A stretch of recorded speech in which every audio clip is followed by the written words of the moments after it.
We're good to go. Good evening, everybody, and thank you for joining us for the Bethel Board of Education special meeting, specifically for CMR interviews. It is 5 o'clock or 6 o'clock, 6:01 p.m. Brennan, could you start the roll, please? Mr. King? I'm here. Miss Reese? Present. Miss Mansfield? Here. Miss Sebastian? Here. And Mr. Elam should be coming any second. All right, thank you.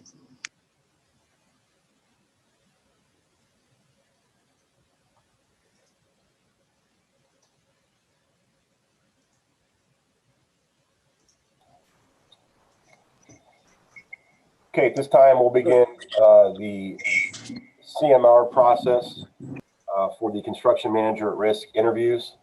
I'd like to thank each and every one of you for being here this evening. We also have representatives from Garmin-Miller on our Zoom call as well, Mr. Eric Baltzell, Mrs. Laura Little.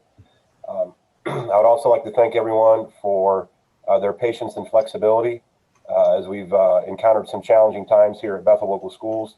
And because of those reasons, we've had to make a switch to the Zoom meeting. So thank you for your flexibility and being able to work with us to make sure that we can continue to move forward with this process in a timely manner and continue to move forward with our building process. So with that being said, each of the folks should have received an updated email as far as facility committee members and also Board of Education members from Treasurer Mr. Hattery. The best value rating form was included in that email. I apologize for sending the incorrect form earlier today, but we do have that corrected. You should have that in your email. It should also be a fillable doc as well. So with that being said, Eric or Laura, do you have any comments to make before we get started? I do not. Just look forward to the presentation.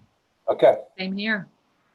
All right, so first on the agenda this evening will be representatives from Peterson Construction. Mr. Hattery has pulled up their presentation on your computer screens. And so without further ado, I'd like to turn it over to Peterson Construction. Thank you for being here this evening. The floor is now yours. Thank you, Justin. Hey, good evening and welcome to the first virtual meeting for us. Thank you for the opportunity to present. It's a great opportunity for us and we're excited to be here. You've seen our RFQ, our RFP, and the pricing proposal, and hopefully we're just clearing things up today with those. If you have any questions, we're open at the end for the 15-minute period. Today's outline, we'll be going through the best value rating form, hitting most of these topics. And then staff, a little bit of history of Peterson, and then what we can do for Bethel School. So to start out is staffing. My name's Don Bergfeld. I'm the president of Peterson Construction. I've been here 36 years, the last 20 as the president. I'll be involved in the pre-construction portion of the job, from POR to GMP to through bidding, and then the monthly core meetings from there. Hi, I'm Glenn Renner. I've been at Peterson for 25 years. Been very fortunate to been on many different school projects. Recently completed the Jackson Center School project and Sonora High School project. Also had the opportunity working with Garmin-Miller on their staff, for their staff at Apollo's Career Center School. That was Laura Little and her staff, and then currently on the Elida Elementary School staff or project, working with Brian Wolf and his staff there. So looking forward to working with you on your job as well. Hi, I'm Brad Ruthman. Been at Peterson for 20 years in estimating, helping Don put together some estimates, and really looking forward to working with you guys on your project. Good evening, I'm Jeremy Myers. I've been at Peterson since 2003. Over the past 17 years, I've project managed approximately 40 projects with us that total over $260 million in contract values. I am currently working on the Clark Shawnee High School remodel project and also the Clark Shawnee Elementary new school project. I will be heavily involved during the construction phase and all the way through closeout. I will lead the team with submittals, RFIs, and project documentation. We'll be handling the day-to-day operations in the office, and I'm looking forward to the opportunity to working with your team. Hello, my name is Brad Bidwell. I've been with Peterson for 22 years. I've been in construction for 31. I was the superintendent on your high school addition. I'm currently the field superintendent for the Clark Shawnee PK6 building and the high school renovation. I would be in charge of your day-to-day operations in the field, your safety, coordination, and overall site management. I would look forward to doing another job with Bethel. Good evening. My name is Ryan Sherman. I will be serving as the technical project lead on this project. I'll be working heavily with Jeremy on this through the construction phase. I recently completed the Tenora School project in Defiance and also the TriStar Career Center project. Looking forward to hopefully working with you guys. So a little bit of history about Peterson. We're a fourth generation family owned business. We only do work in a 90-mile radius. It's important to us that our employees get home every night. No one stays over in hotels. The spouse and the kids depend on that. They need to get home. So a healthy family life leads to a well-functioning employee during the day. And our motto is family first. We have 34 people in the office, 200 in the field, and we do 50% school work and 50% water and wastewater work. So you might see us in town doing other things besides schools. I've been the president since 2000. I didn't get in the business to be a business owner. I got in to actually build stuff with my hands. There's quite a feeling when you take an empty field, turn it into a school building, functional school building in 20 months. There's a lot of gratification in being able to see your work and you know it'll be there for 100 years. Now, Peterson always knew we couldn't be the biggest because we only work in a 90-mile radius. But we only take on jobs we can do. We have the capacity to do. And we targeted this job. So we're looking forward to doing this one. We did know that not being the biggest didn't mean we couldn't be the best. And we do that by being family oriented and with integrity, build with integrity. We'll go here to how we estimate, just to get a process here. So we do an estimate, Gardner Miller does an estimate, and we reconcile, we compare the two. At Peterson, we'll also do a third estimate. We'll hire a cost consultant that'll do square foot theoretical, using escalators, location factors, material escalator pricing. But my whole life has been estimating. So Peterson also does an in-house estimate. We use Brad, we have a masonry division, carpentry division, concrete. We price all the functions ourselves. Plus, if we don't do that, our work, we'll go out and get sub quotes. So we'll come up with our own estimate in-house. Peterson will do two estimates, our own plus Blundell's. We'll look at each other and reconcile. And then we're ready to go to the architect and reconcile with them. So the reconciliation process, you're guaranteed that you're going to get the 98,000 square feet in the master plan. If we're over budget, we have to match the set of drawings you got to the budget. So the reconciliation process is probably the most important team process that you'll do. We need to gather what's important to the owner, and then we can maneuver some items that are important to them and leave in, and then make some adjustments to others. it's the best time we have to exchange openly our ideas for materials, for pricing, constructability, and systems to keep you on budget. So this is where experience pays off. So the first slide is, how do we get your 98,000 square feet back into budget, or what improvements can you do? And you can just see here the range of the floors from $5, $10, $25 is going to change your budget substantially. But the function of the building, the square foot of the building hasn't changed at all. So we can drive the budget different directions. The next one is your air barrier system. We've done all of these. There's the dowel cavity make, the spray foam, and then the liquid air barrier. All of these have different price points. Some of them are dependent on weather. So it's our abilities will lead you in the right direction to get us into the budget that we need. Another one is the veneer, the exterior wall system. You have lots of options. We can go from brick to split face block and to metal siding. All of them have their price point. All of them can help us divide the budget. But again, you're 98,000 square feet and you're at a certain budget, and we drive to that budget. The next one's the roofing system.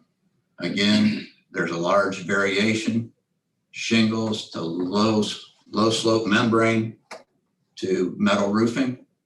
They all have different price points, and we're bringing the job back into budget. If it's over budget, we can move things to alternates, but we need to drive it to budget. Now, every interview I've been asked, how do you manage the GMP process? We've had problems. The architect says we have problems on other jobs. How do you manage it?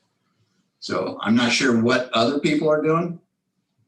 So I can't say what they're doing wrong, but I can tell you what we are doing, because we've not had any problems in all of ours. So Glenn and I in the estimating department are involved in 3 estimates: SD, DD, and GMP. And at each phase, we're involved in the details, constructability review, and the schedule. That gets a chance to look at and clean up the drawings and clean up the specs and clean up the scope and descriptions and make sure we're on schedule for 3 different times. We keep reconciling until we're comfortable with the GMP. And then at the GMP meeting, we already know we are ready to sign. On the side, there's a typical letter with our clarifications for the GMP, and it's usually minimal. We consider this our accountability for our pre-construction services. If we had to have 100 or 500 items on the side saying we need to clarify these, that would tell me the last 9 months we haven't done our job. So this is a pretty good indicator of accountability. So on the next slide, we'll be talking about the subcontracting plan. So after the estimate's done, we're ready to send it out for bidding. Part of the CMR model is we have to pre-qualify the subs. So we sent out a pre-qualification packet to them. We're trying to analyze what's their capabilities. Are they able to meet the needs of the project schedule-wise? Do they have staff? And just make sure they're fiscally sound as well. And in doing the subcontracting plan, and next slide, Ryan, we've done a lot of jobs in the local market, so we have knowledge of it. You see Bethel, Cedar Cliff, Tecumseh, Dayton, quite a few Dayton schools, Clark, Shawnee, and Urbana. So being that we've constructed several projects in your area, we feel we know the local market, know the subcontractors, and know their capabilities, which will be beneficial to the Bethel project as well. Then after that, we're ready to put together a packaging plan. So on a job of this size, we'll work with Gardner Miller once we know the details, but typically 20, 25 packages is probably typical. We're packaging items together for subs to bid on, like paint, drywall, casework, those sorts of items. So we'll send the packages out for bid. We write up a work scope, and then we'll get the bids. We tally them, put them on a spreadsheet. Typically, we post-bid review with the low 2 bidders to make sure they understand the scopes. And then from there, we'll meet with the team, and then we're ready to write purchase orders and get ready to get going with the building of the project. Okay, next I'm going to touch on the timeline for the project. The proposal form sets some milestone dates for the pre-construction activities. With our experience on several other CMR jobs, we have developed a further detailed schedule for these activities. From working through program of requirements to schematic design, to design development, and finally on to construction document completion. At the end of each of these, there will be a checklist. We will work with the team to make sure we've checked everything off. Overall, the duration shown on the initial schedule seems realistic to us, with Garmin Miller starting design right away and completing everything around August of 21. Very good. For Adelaida, we just did a job with Garmin Miller, and their design team there got it done in 10 months. So, and that's exactly what you have on this job. So overall, the pre-construction schedule seems reasonable. Just everyone needs to be accountable for getting the answers to Garmin Miller. Once we get through the pre-construction phase, we'll be ready to move into the construction part of it. And we've developed a baseline schedule for the new facility. The key progression will be starting with site work, moving into foundations, onto masonry work, structural steel erection, and then roof installation to obtain enclosure. A key milestone will be obtaining that enclosure by Christmas. From that point, the weather cannot affect us, and interior finishes can progress through the winter into the spring and wrap up in early summer. On your schedule, you show early site work starting in May of 21. The building itself starting in October with completion in May of 23. Overall, that is a 19-month duration for the building. The next slide shows several examples of projects of similar size and duration. If you looked at Mississinawa there, Tiffin, Miami East, Tecumseh, Graham, Covington, Urbana High School, and TriStar, those are all around 100,000 square feet, and they were all completed in the 16 to 19 month range. So your project definitely seems reasonable. Next up, Brad will show you some slides of some projects of similar size. The first slide is the site work started late summer at Bethel School. TriStar. Oh, Yeah, TriStar. okay, I'm going off my notes here. This is TriStar, I'm sorry. Early site package was in the fall. Foundation started in the spring. Was enclosed before winter, and the job finished in the summer and ready for school. The next one will be Elida. The early site package again in the fall. Foundation started in the spring, enclosed before winter, and finished for summer and ready for school. Now, we've done 60 schools within the state of Ohio, and our scheduling of all those schools, we have a long history of knowing that what it takes to get it done. And I guess we're here to instill confidence that if we get the job, we will be able to get you into school on time. Here are some athletic facilities Peterson construction completed. We did the Woody Hayes Center, the Bowling Green Fieldhouse, the Dayton Recplex, Walpock and Marion YMCA, as well as a lot of high school facilities. So here's some pictures of the Perry Fieldhouse, the indoor field, and then the basketball court on the right there. So, yep.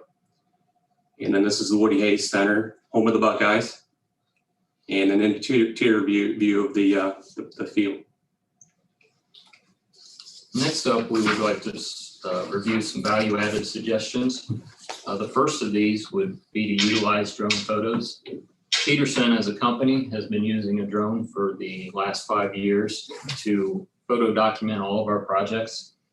It's a tool that can be utilized for precise communication and for management of progress for the site. Photo says 1,000 words just looking at it. The district may want to use these pictures also to share with community as a way to show transparency with the public and keep them informed of the progress on site. Another value-added suggestion could be reusing your existing playground equipment. With the elementary students moving into the new building, the existing playground may not get used as much, and it could possibly be relocated to the new site to save some dollars. The next value-added item could be removal of the farmhouse. So not sure what your relationship is with your local fire department, but sometimes the local fire departments are looking for buildings to do a controlled burn on for training purposes. So it could be a win-win situation for everyone on that. The next slide is restoration of the existing barn. So nowadays, people are looking to reclaim materials. So might be an idea to reclaim the barn beams and siding and some other materials out there. So again, it could be a win-win situation for that.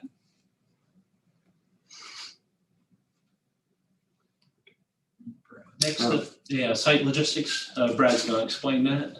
Yeah, as you can see here, we would have some trailers set up. We'll be on the north side for parking. We like to set them up out front so we can control who's coming in and out.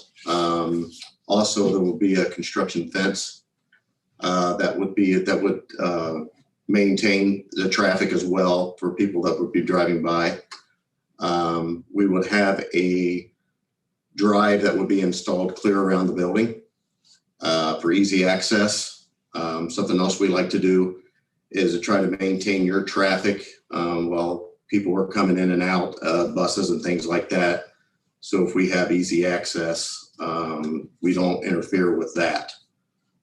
I think that's about it. Quality control.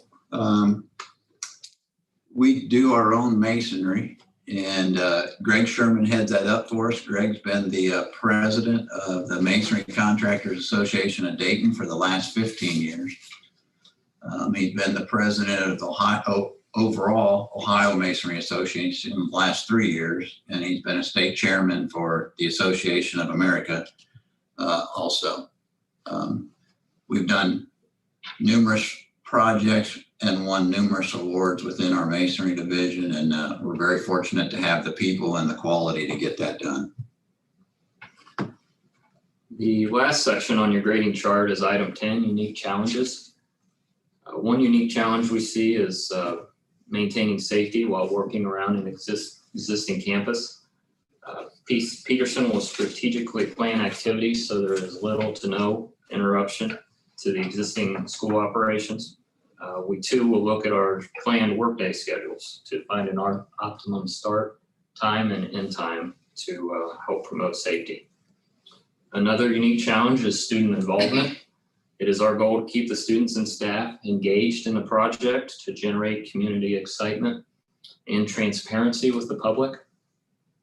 Shown are some examples of past activities we've done with students on other jobs, and they had opportunities to learn about the commercial construction industry.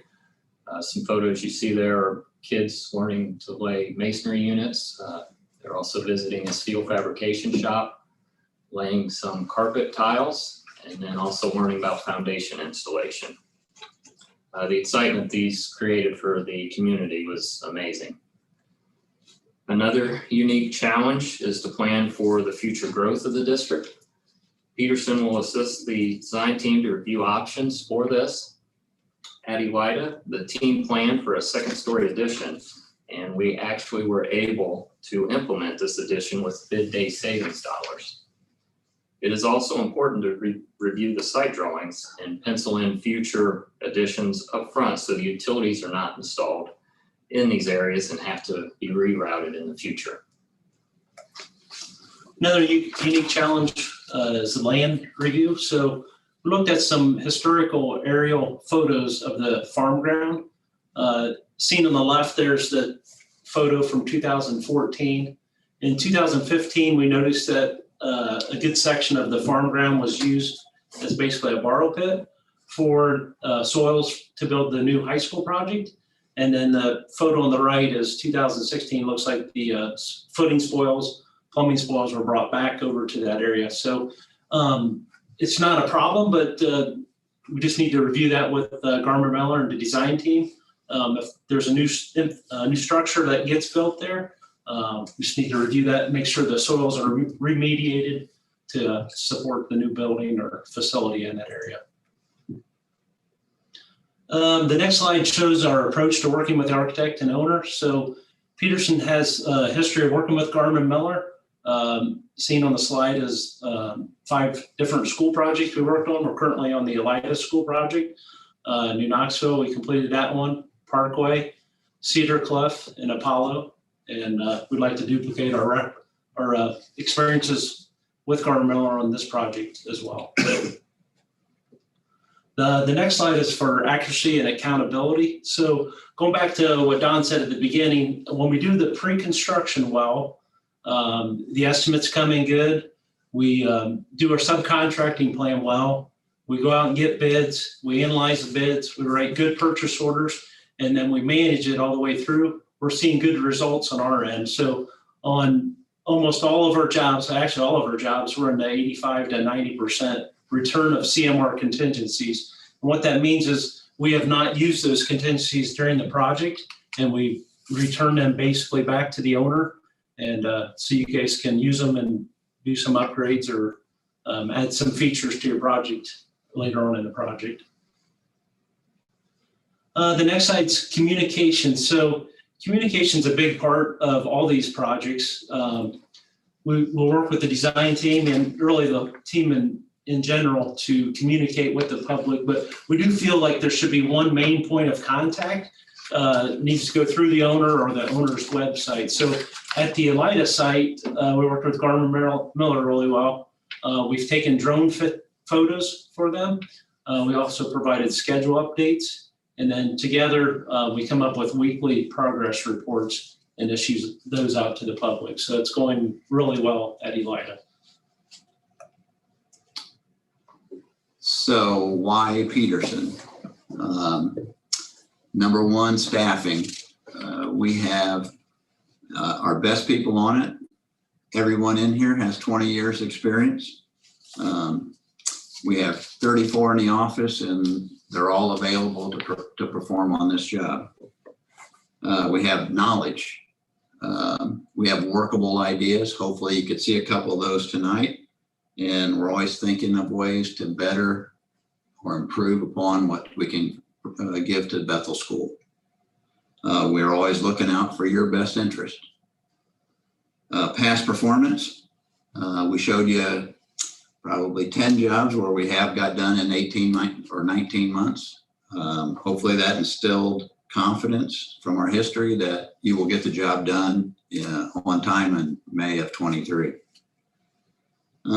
Integrity, we have integrity. We have had in 20 years, no lawsuits against us, and we have not initiated any lawsuits.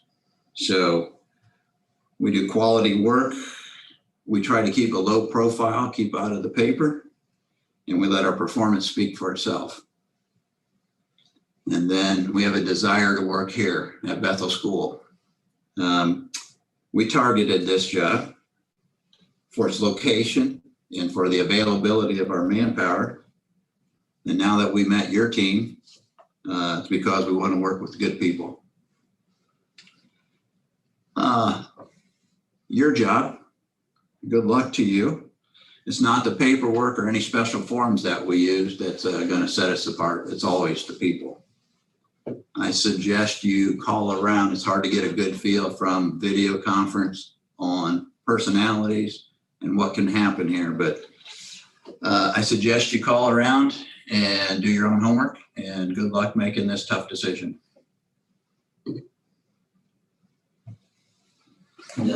Next slide is our final slide. It just shows a little bit of creativity. So working with Garmin Miller and the team, here's a Bethel B.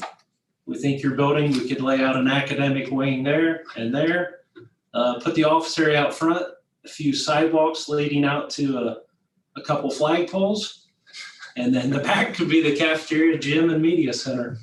And then don't forget the extended learning areas. So we are ready for your questions. We did have that design for Garmin Miller. I hope we weren't on mute the whole time, right? Yeah. You guys are on mute. No, I'm just kidding. Are we switching the view around? Mr. Ferks, at this point, do we open it up for questions, or did you want to start? Sure, yeah, get it back to them.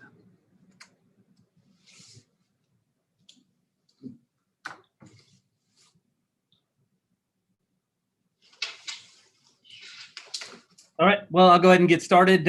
Any of our facility committee members have any questions for the Peterson Construction Group? Sorry about that. I was talking and didn't realize I was on mute. Yep. So you went ahead and did exactly what I did. So sorry about that. Oh, you're fine, sir. All right, well, the question, I have some questions, but Lori, go right ahead. Well, my first question, I don't remember who was speaking. We could hear you the whole time, so thank you. I know it's a challenge when you haven't done this all the time to get all the technology set up, so good job. One of you had mentioned you had worked with us on the 2014 project. Can you explain a little bit? I believe it was like Shook Peterson, is that correct? Or how did that all work? So that was in the CMA, Construction Management Agency timeframe, and Shook Touchstone was your CMA. Peterson was a multi-prime hard bid contract, so we were the low bid for the concrete or for the general trades and masonry against everybody in the state. So we did not do the roof. That was a separate, there's separate primes in the multi-prime system. There's they broke out the roof, the plumbing, the heating, the electrical, and technology. But we did pretty much everything else. So we were the builder. We had approximately 40 people on site full-time, where the construction manager agent had one on site.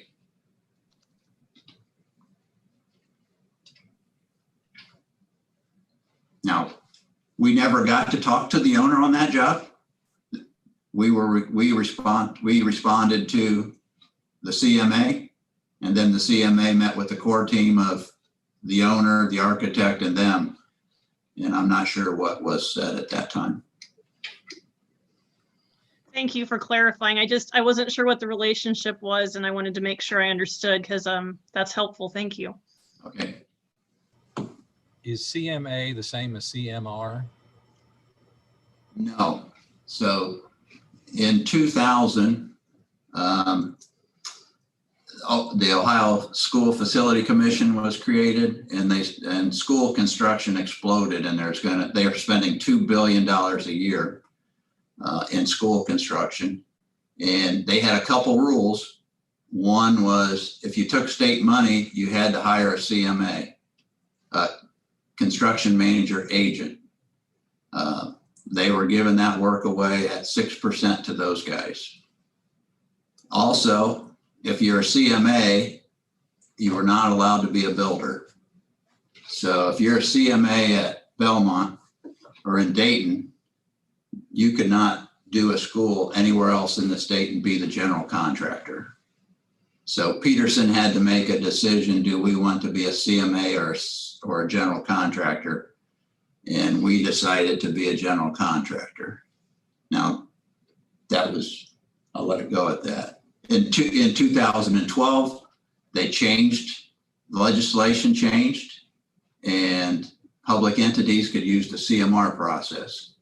So at that time, it's basically the general contracting business back in. It's a construction manager at risk versus CMA was a construction management agency with no risk. Did I explain that good enough? Thank you. I really liked a lot of things in your presentation, value added and using kids and so forth, some educational and trade education and so forth. I was outside the building today. My daughter-in-law had pointed out some issues in the masonry, and we got up close and I looked, since your company did the masonry for our high school, is that correct? High school Yes. edition. Yes, Yes. the addition, yep. Okay.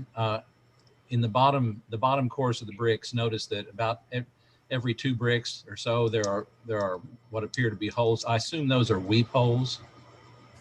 Yeah, that would make sense. Okay. And then they're above the windows also. And then at the very top, the same kind of holes. And I just wondered what those holes were all about. You could probably ask Garmin Miller. Oh, no, they're not the designer. Okay, those are, well, I'll explain. All right, go ahead. Yeah, so usually they might put some holes at the top, and then that allows the cavity space to vent Okay. and get some air movement in there. All So They're if they air have holes. it at the top and bottom, yeah. Okay. All right. Ryan, would it be possible to get their view up there so we can see who's talking? Or And turn up the volume. Yeah, you can select who you want to see bigger than the what we're sharing. But this is Jacob King again. The question I had was, we toy with the issue of establishing a storm shelter. I believe that's what it's called. It's not a mandate now, but it is coming in the future. One of the things that we were looking at was, we kind of all know what the current weather patterns have been in our area for a significant amount of time. Mr. Elam can go back, 50 years with the weather patterns. Todd, 60. No. I know, Todd. I'm sorry. But when you look at this, have you had the capability to work with, the National Storm Prediction Center, any of the weather analysis centers, to look at what is the future predicted severe weather for our area as we continue to move forward, to help us in that decision of whether we want to elect to spend that significant amount towards the storm shelter in there. For an example, if Tornado Alley is moving from the central U.S. over above Ohio and running down through Kentucky and Tennessee, then that would be something we would consider significantly as a significant change in our weather pattern. So we would not be involved in figuring that out. That's part of the design.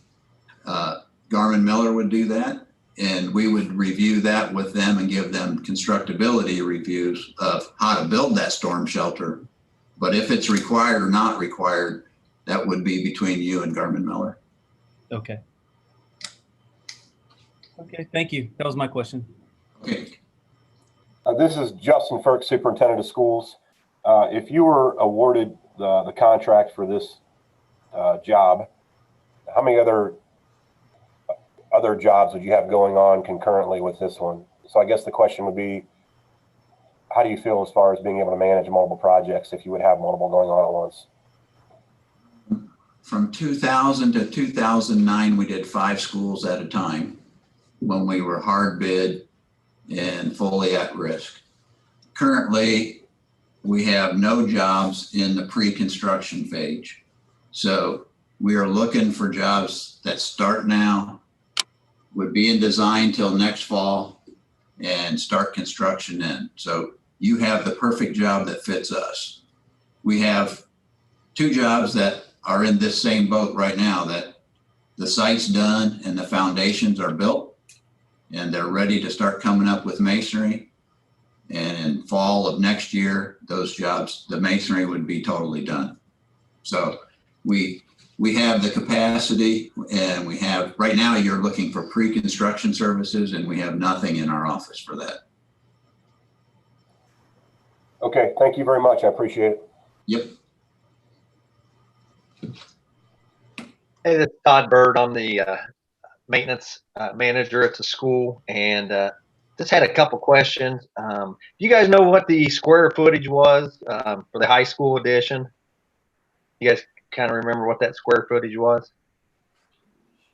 Close to 78, I think. 78. Okay. We have And that. then, go ahead. Sorry. Yep, I can get that for you and email it to you. Okay, that's fine. And then what was the, and I'm kind of trying to remember what involved in that project. What was the duration? How long did that take? Do you remember the timeline for the actual addition for the high school? 16 to 18. Yep, yeah, it was 16 to 18 months. Yep. Okay. All right. Yeah, and Todd, And then I know you guys. From Go ahead, what I Lori. can remember, they poured the foundation really late in 2016. They even had to have, I think, heaters out there so the concrete didn't, was the right strength, so it wasn't too cold.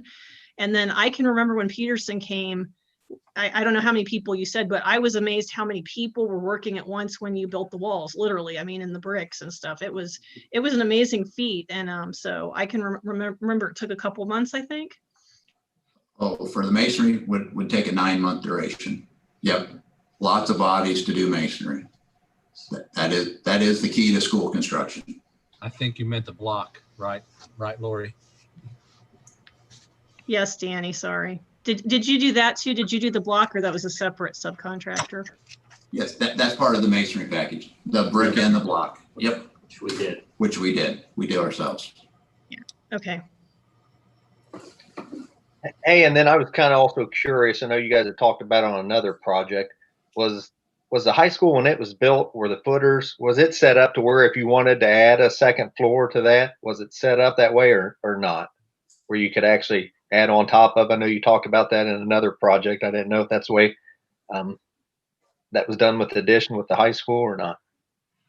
Yeah, so it was with Garmin Miller and Elida, and the school was increasing the enrollment, and they were concerned that they would be out of space before we even moved in. So they talked about where we would add classrooms, and one was adding on the ground floor and adding 4 classrooms 2-story, or on top of the existing classrooms and go up. So it was cheaper to go on top. So the base bid included spread footings to handle both floors.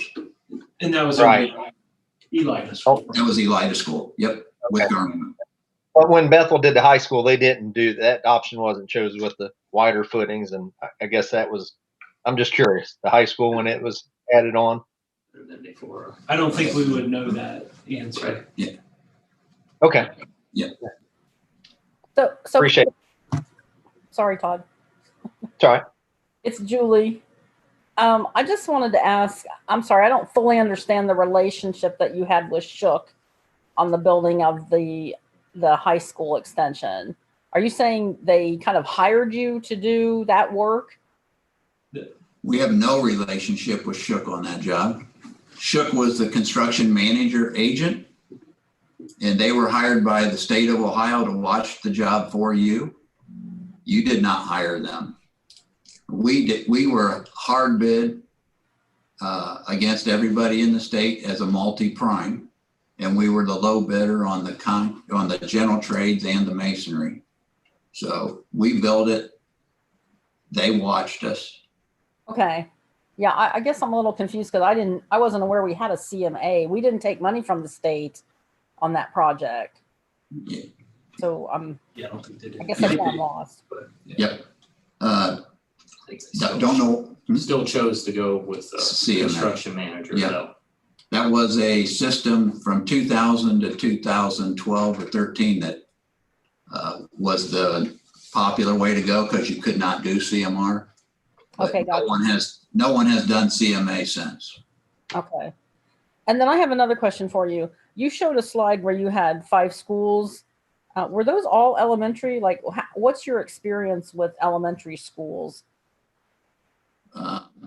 We've done 60 schools in the state, and I'm going to say at least half of them had elementary part of it or in it. So the first one we up at Lima Perry was our first CMR jobs. CMR didn't come around until 2012, 2013. And that was our first one. And then Jackson Center we had. And then we've done K to 12 since then. So. Okay. And I'm assuming, or you can answer this, I guess, the people that you are assigning to this project will have experience in elementary, some of those schools? Yes. Oh, yeah. Yes. Yeah, they're old guys. They've been here 20 years. They're not as old as me, but they're old. Okay. Brad and I are currently building the Clark Shawnee Elementary building. Okay. Do you foresee a percentage of, so you said you did some of the construction on the high school extension. Do you foresee actually doing some of the construction or bidding for that pieces of it for the elementary or the stadium? So part of the rules of the CMR is you can self-perform. So that's the difference between 2000 to 2013 and forward. So we were a builder. Now you're allowed to be a manager and a builder, but there's rules associated with that. And one of them is you have to want us to bid. And then we have to bid against 3 other people. And we have to bid 4 hours before anybody else. And then we cannot use our contingency on ourselves. So there's, yes, we could bid if you want us to.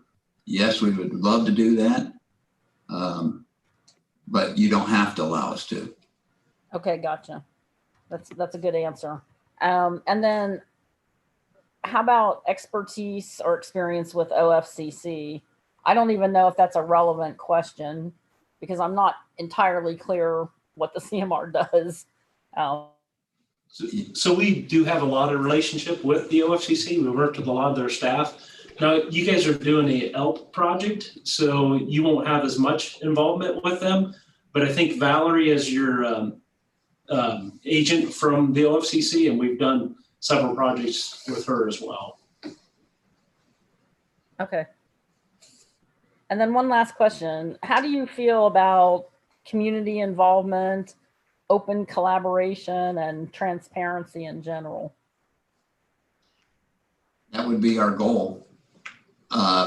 Number one, there should only be one spokesman, and we would defer to the superintendent or the owner's webpage as that's where everything comes from. And then we share everything we can with you, and you decide what you put on your website or share.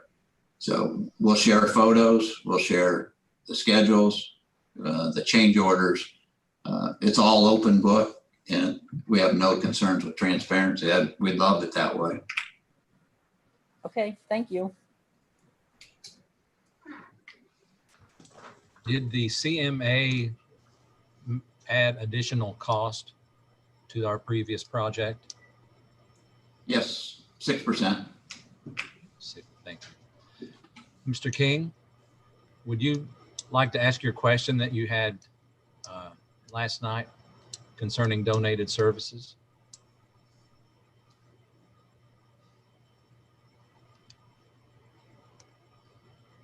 Can you help me with that?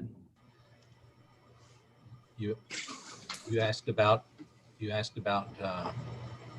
local people that were wanting to donate services and so forth to the project. So I kind of wasn't going there, but for the tear down of the farm and the multiple buildings, would you be willing to advertise for local companies to do the excavating or demolition of the farmhouse and the other buildings? Okay, that would be an in-kind donation, and we do that all the time. We did the YMC up the road here, and people would, instead of writing a check, they'd rather do the work themselves and help the project that way. And we've worked with numerous people, local guys who want to be involved, but would rather do it with their hands than write the check. So yes, that is not a concern. And we look for other items that they can do. Any way they can help the job and help the project, they help the budget. So they're helping you. Okay. And then if there's not a donation to do those services, would you advertise to local businesses that could perform those duties, or do you only utilize known subcontractors that you already have? So we would offer to the ones we know and then ask you, who do you want? And we would get pricing from everybody. And then we would share the pricing with you. And you can decide if this guy's 10 grand high, do we still use him because he's our neighbor? We have the flexibility in the CMR process not to use the low bidder. That's the beauty of it. And we share the pricing with you and review the pricing with you, and then you get to decide. Excellent. You always like to use the term lowest but best bid. So that's a great option. Thank you. Yep. It's called best value now. Yes. This is Lyda. I was just, really the only question I have remaining is regarding the EDGE plan. I know that in the plan you sent us, there was not applicable was marked, and then we haven't discussed it this evening. Can you discuss why that is and how it relates to our project here? So typically EDGE is required on the OFCC projects that runs through their office. Typically on an L project that is not a requirement. Now, if that's something you guys wish us to pursue, we can do that, but it's totally up to the team. It was in our request for proposal to exclude any EDGE participation. Right. Okay. I think I missed that entirely because I figured since it was going to be OFCC credit later, that was my thinking. Sorry. Yep, no problem. This is Lori. I have two additional questions. In your presentation today, you talked about a drone taking pictures. I do know with the 2014 project, we had paid for a service to have that done. Todd, this might be of interest to you. I don't know where those ended up, but they did pay to have pictures taken at various points in the project.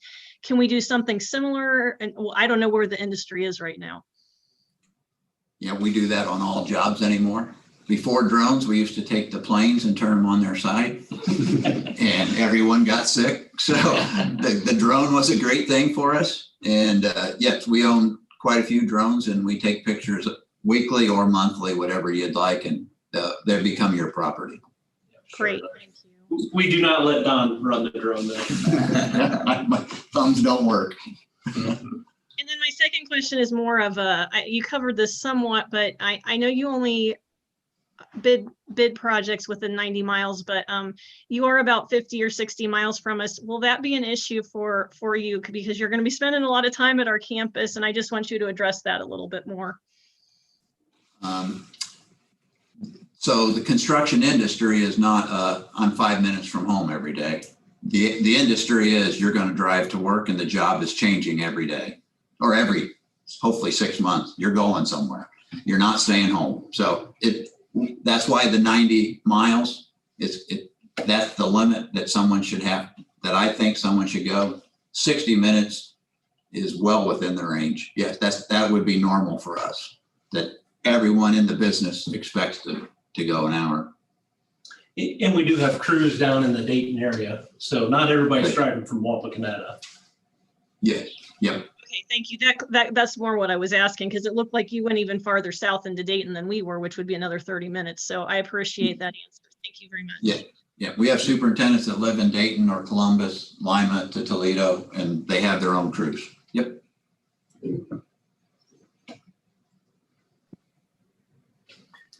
Hey, it's Todd Bird again. I just had one more question. I know with the high school, when you guys were doing the high school edition, I know Active Electric and Chapel Electric were both involved with the electrical side of things. And then I believe Starco was a company that was hired on the heating side.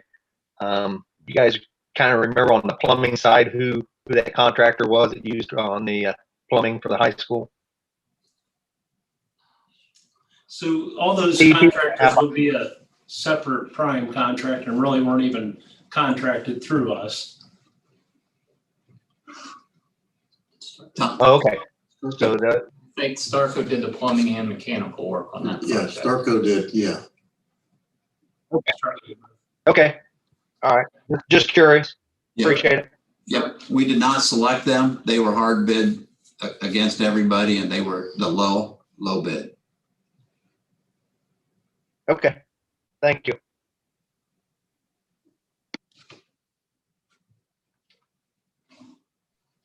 This is Jacob with another question for you. My question is in regards to looking at the scheduling and potential, flexibility that we might need. Is there a way to compress things so that for the stadium project that we'd be able to kick off our football season in the new stadium for next year by 2021? So that might be a trick question. I watched your videos from Brian Wolf, and I know there's lead times on bleachers and those sort of things. So we can do what we can do, but at some point we got to order materials and all that stuff too. So yeah, we obviously understand your goals, and if we can achieve those, we would want to do that. So if you go with turf field, you don't have to wait for the grow in season. You need roots for the football field to hold up. So yes, there's ways to accelerate. Start with Garmin Miller on the design, tell them to hurry. Well, they've already started the meeting, so I think it's Perfect. Sorry, Laura. Thank you, though. It wasn't a trick question. I was just wondering. Yeah, sure. Yep.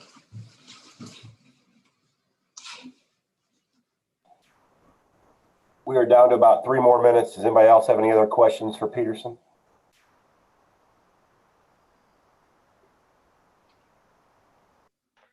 Justin, can Peterson send you their PowerPoint and then you forward it to us? Because there's a few things I wanted to go back and look through.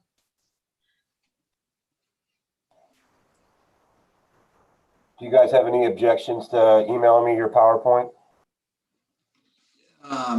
Just email me that question. I'll get back to you.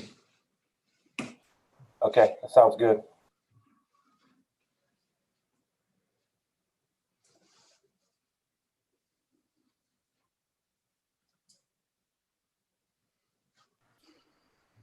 If not the whole thing, I kind of had that same question as Lori. Some of those numbers, the slides were very tiny on the screen. So maybe you could send some of the numbers. Okay. Yep, the one with the schedule I know is really small. Yes, it was very difficult to see on the screen. Yep. Thank you. And I think most of the information is in your RFP. We just tried to expand on it tonight. Yeah, if you go back through your emails, I included those RFPs in addition to the price point documents as well. So if you click on the RFP, you should be able to scroll through there and see all that information. Okay, thank you.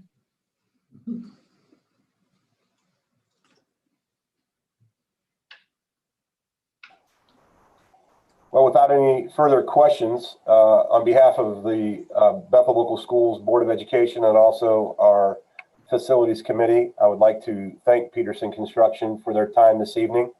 It was very informative. Thank you for also taking some of our questions. You are obviously the first interview of 3 this evening.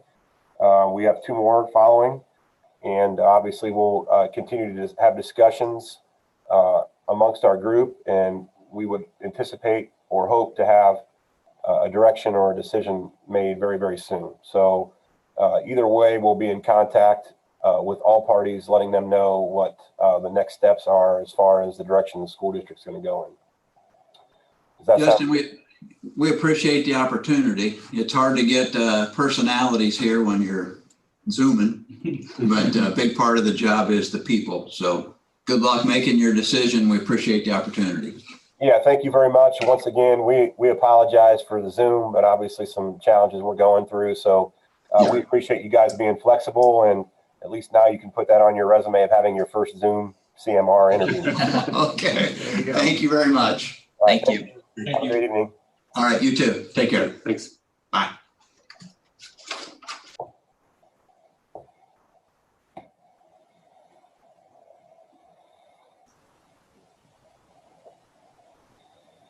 Are we ready to bring in the next group? How does everyone feel? I mean, do you guys need a few minutes, or do you want to go ahead and get started right away? What's your thoughts?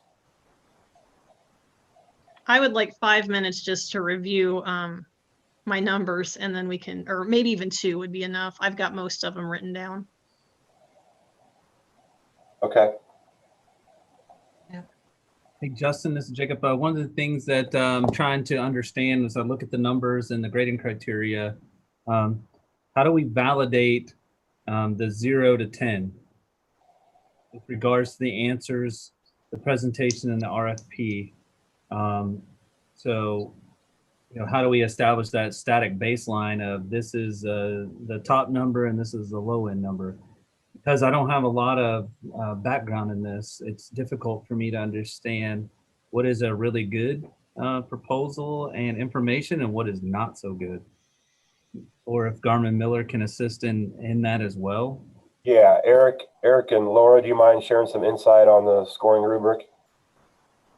Yeah, I would say it's pretty subjective. I know that doesn't help you, but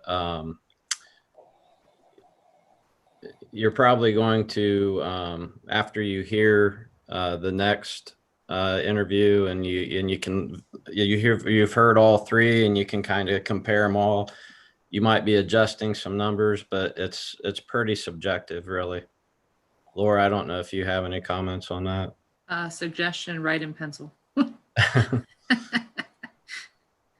Yeah, it's kind of a feel for, whether it's a 4 or 8 or back and forth. But the numbers shouldn't really matter, right? Because Jacob, yours should be consistent among yourself. Mine will be consistent among me, but ours don't have to be consistent between me and you. So a 5 doesn't have to mean the same thing to me as it does to you, as long as you're using them consistently. Right, but what I was looking at was for us to have a consistent grading scale that we're working off of. I may say it's a 5, you say it's a 10. You may say right, but it's that's okay because I'll use that 10 the same way when I'm grading all 3 of them, right? Correct. Correct. So my highest will still be the highest, my lowest will still be the lowest, and it won't matter how it compares to yours. It's just, Gotcha. My question for Eric and Laura in regards to the rubric and trying to figure out scoring, with number 3 edge plan, none of the 3 companies were supposed to put information in there in regards to this, correct? So I'm assuming we're just going to leave that one blank. I thought we had readjusted the numbers. Is that not right, Eric? I see a 0 to 5. It still has edge plan on number 3, 0 to 5. So that would just be a 0 for everybody. A 0 for everybody. Okay, thank you. Thank you. So then, Eric, I just want to clarify, the maximum we can have is a 95 if everybody got top score. Correct. Thank you.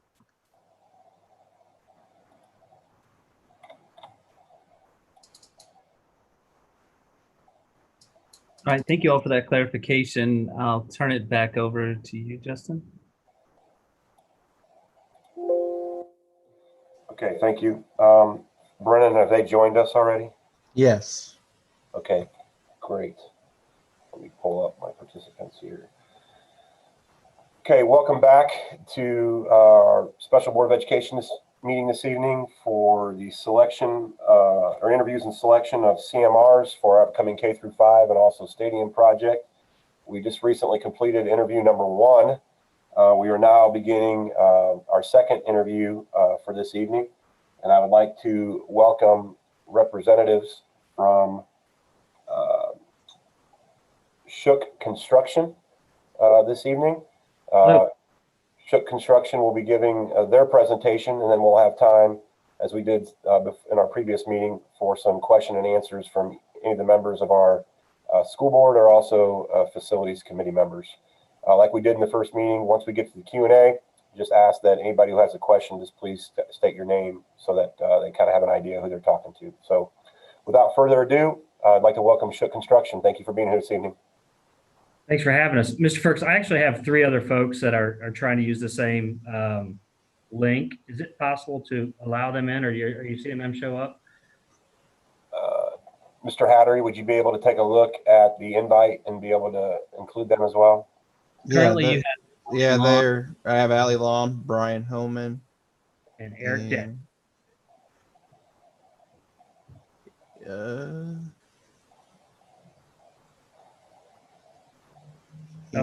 He was here.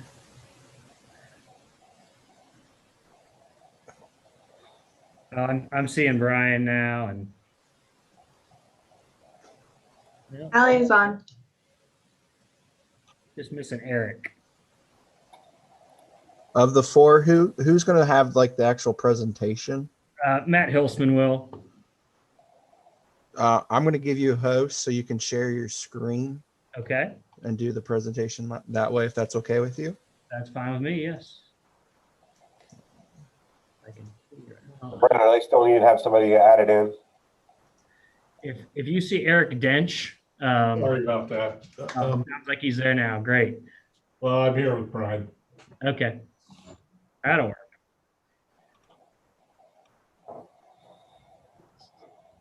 I'm looking for this. Well, thanks everybody for having us. That's showing up there? Great. Yes.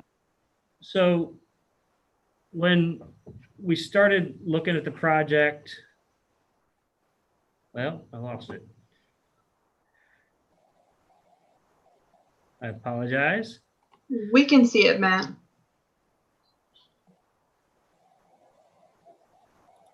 Okay. So when we started looking at the Bethel project, we asked ourselves, we've got folks that live in this community or and around it. We've worked in and around this community a lot. So what does Bethel maybe consider themselves, or what do you think they represent? And some things that came to mind were hardworking, honest, and conservative. So we thought it'd be fair. I don't think anybody would argue those, or at least a lot of folks would argue those from the Bethel community. We thought it might be fair to start off with telling you what Shook is about and how we see ourselves. Our mission statement is to dramatically improve the communities that we serve. I grew up in a town, I would say pretty similar to the Bethel area, and had some of those same values. I moved off to the big city of Toledo to go to college in the year 2000. And about 16 years ago, started in construction and spent almost all of that time with Shook Construction, 14 years of it. 14 years of building K-12 facilities as well. So I'm fortunate to say that's how I get to live out that mission statement of Shook and improve communities by building schools, building, most importantly, classroom spaces that are going to stand the test of time and really provide an environment for teachers and staff and most importantly, students to learn generation after generation. But there's a lot of folks out there that build schools. You're talking to some of them tonight besides us. So what makes Shook different? Hopefully you'll hear in our presentation that there are some differentiators. Three of the main ones is, the first one that comes to mind is that we are multi-building experts. And you might say, well, why does that matter? This is a K-5 building with a football stadium. Well, we know that you've recently built in the past, and we know that there are some things that you may like about that building that you want to carry forward. Maybe it's an HVAC control system or a type of lock that you like that you want to repeat in the next job. We know there are some things that you don't like about the building that just got built, and that there are lessons learned that we want to make sure we don't repeat certain things like that. So that's important. But just as important, we know that there's plans for high school after this.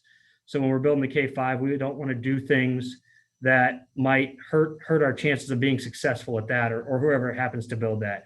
We need to be careful about where we might place a sanitary pump station, or if we're sizing a water line or extending it, we're going to want to make sure it's big enough or extended to a point where the future school can use it. That way we're not having to throw good money after bad to fix it later. So we've got a lot of experience in multi-building projects and a lot of strategies that we can make sure that we're successful, not only in the K-5 construction and the stadium construction, but also to set you up for success in the future.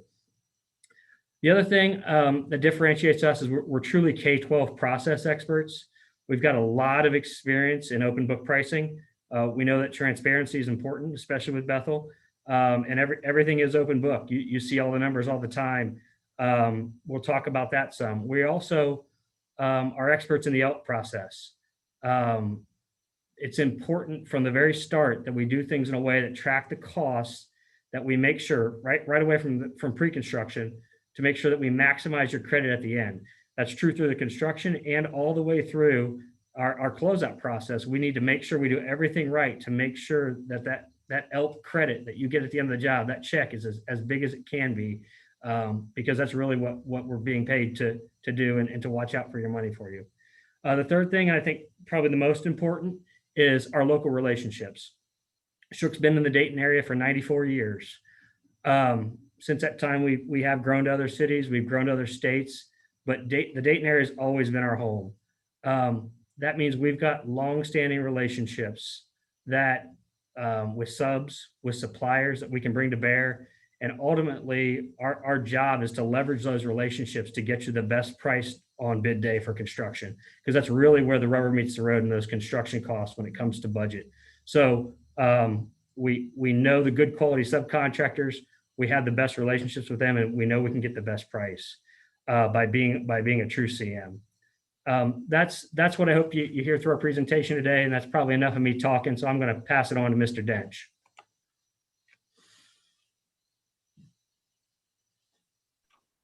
Thanks, Matt. As Matt said, my name is Eric Dench. I'll be your project executive on the project. I've been with Shook Construction for 34 years. I'm a lifer. So my role on this project will start at the pre-con stage, which will be to help Tim Mesher, our pre-con lead, and his estimating team to make sure that they have direction and the materials that they need to to provide the budgets. We've got 3 stopping points, 3 budgets, but in all honesty, Tim and his team, they just do continuous estimating. Then during the construction process, I will be kind of on the side wings with assisting Brian and Frank during construction. Be helping them with subcontracts, contracts, buyout, and stuff like that.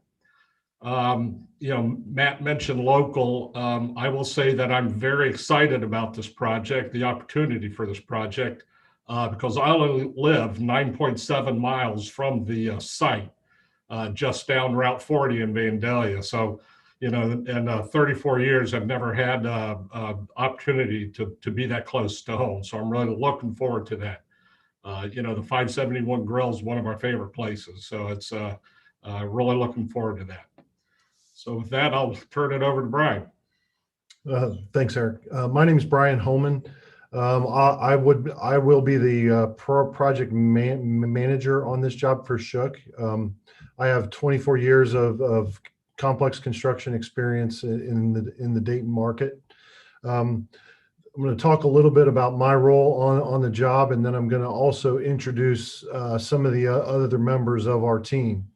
My role on the job is to be the primary point of contact between you, the client, and the architect and engineers. I'm the one that manages that communication and makes sure that we are getting that information to the right people. My other primary role is to take the project goals, your goals, and make those my own, and make those transmit those to my project team members. The way we do that is through extensive planning, both in the pre-construction phase, all the way through to the closeout stage, to make sure every one of the team members on my direct team and each one of my subcontractors understands clearly what their role is, what their requirements are, so that we meet cost and schedule. So now I'm going to talk a little bit about my other team members. Frank Spencer, who you'll meet in just a minute. He's got a wealth of experience. He's probably got more years in construction than I have years on the earth. He will be the project superintendent who will be in charge of the day-to-day activities on the site. He's the traffic cop that makes sure everything that's going on is safe and by the book. Brad Clausing, who is not on the call, but he would be our project engineer. He is responsible for a lot of the information flow, whether it be drawings, emails, a lot of that occurs on site.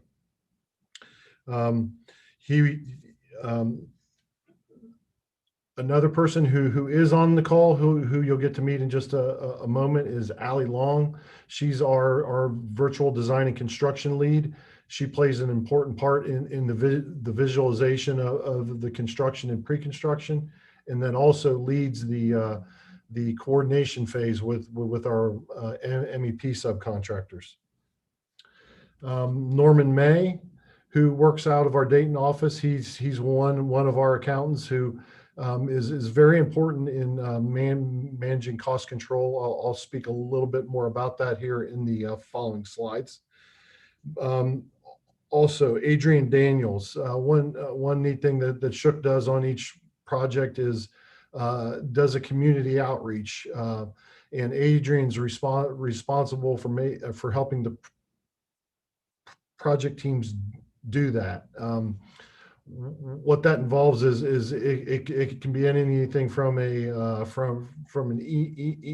from email to flyers, just to involve the community in what's going on with the project.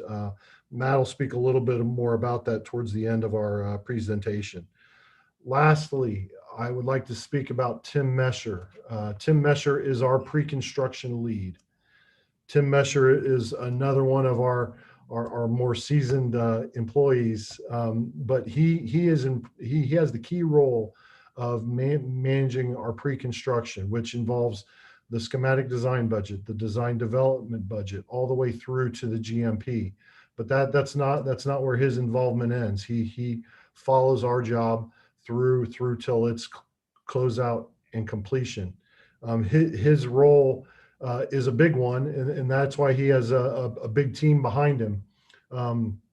He has a lot of pre-construction executives within our Dayton office to lean on and leverage, primarily of which will be Jenny Nas and Dave Warner. They are two of our more experienced K through 12 estimators.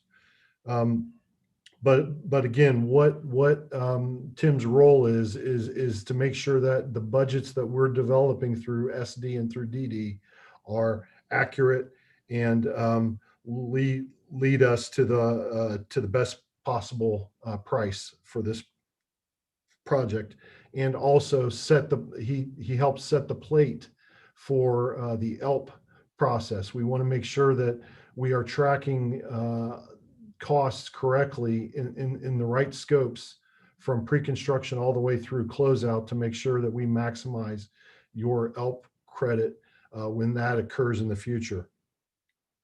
At this point, I'm going to pass it on to Allie and have her talk a little bit about her role as our virtual design and construction coordinator, and also about BIM coordination once construction begins. Thanks, Brian. So like Brian said, I'm the virtual design and construction coordinator engineer for Shook Construction. The Shook virtual design and construction team really tries to collaborate and partner with not only our project field team, but our owner, as well, to develop a detailed and thorough planning of the work, right? And we utilize a bunch of different softwares and modeling things to achieve this, but it's really about vetting through solutions, constructability issues, and trying to find the most optimal approach to a job before we even start building, right? And we try to do this throughout the whole life cycle of the project, maximize the most amount of benefit you can get for what we're doing. And so during the pursuit phase, which we're in right now, we try to collaborate with our project team, the interview team and the project team, to develop a site logistics plan, kind of investigate the site, right? To have the client better understand how Shook plans to utilize the site and how we're actually going to construct the build. In the pre-construction phase, the virtual design construction team tries to focus more on constructability and design, right? We partner with the design team, whether that be architect, structural engineers, MEP, food service consultants, and our project team to host constructability review sessions, review the model, track issues, and try to reduce impact to the field down the road. And then once we get into the construction phase, as you can see here on the screen, we try to utilize the 3D coordination model, facilitate that effort with our mechanical electrical, plumbing, and technology trade partners to eventually get to what you see on the right side of the screen, right? You want everything that you coordinate to fit just as perfectly as you would build it in the field. And that's our ultimate goal, right? Reduce costly rework and cost issues in the field. And we're actually doing a lot of these efforts with the West Carrollton team currently on their PK1 and 5-6 project, where we're partnering with Garmin Miller actually and running constructability review sessions. So we've been doing that for the past 4 to 5 weeks roughly, where we started with structural, then went to overhead MEPs, ceilings, exterior skin, roofing, and now we're kind of in the architectural's interior build out. But we looked at all the sheets every week internally, Shook only, and then used kind of like a Google sheet or a live updated tracking log, if you will, to track issues. Garmin Miller had the same access to that log, and they were able to put comments in, provide feedback, share it with the structural team, share it with the food service consultant, so that we could get real-time feedback without having to spend hours and hours in a meeting going over design. And we just met once a week, and we'd hit hot key issues, if you will, and try to resolve those in a timely manner. And then got model updates and sheet updates once a week as well from the Garmin Miller team. So we've got really great feedback from them on that. They've enjoyed the process, and I'm hoping that if we go through and get this job, that we'll continue that kind of collaborative effort in that process through this. Ultimate goal is to build what we coordinate and design in the first place. So I'm going to hand it back to Brian real quick to talk about schedule. Okay, in the RFP, we submitted our schedule, which was based on the framework that was laid out in the RFP. Through that development, we kind of double checked those milestones, and we feel that the milestones that were laid out in the RFP are sound. We don't have any concerns about meeting those milestone dates. There are some potential wild cards that could impact the schedule that once those get fleshed out, dates can be locked down more firmly.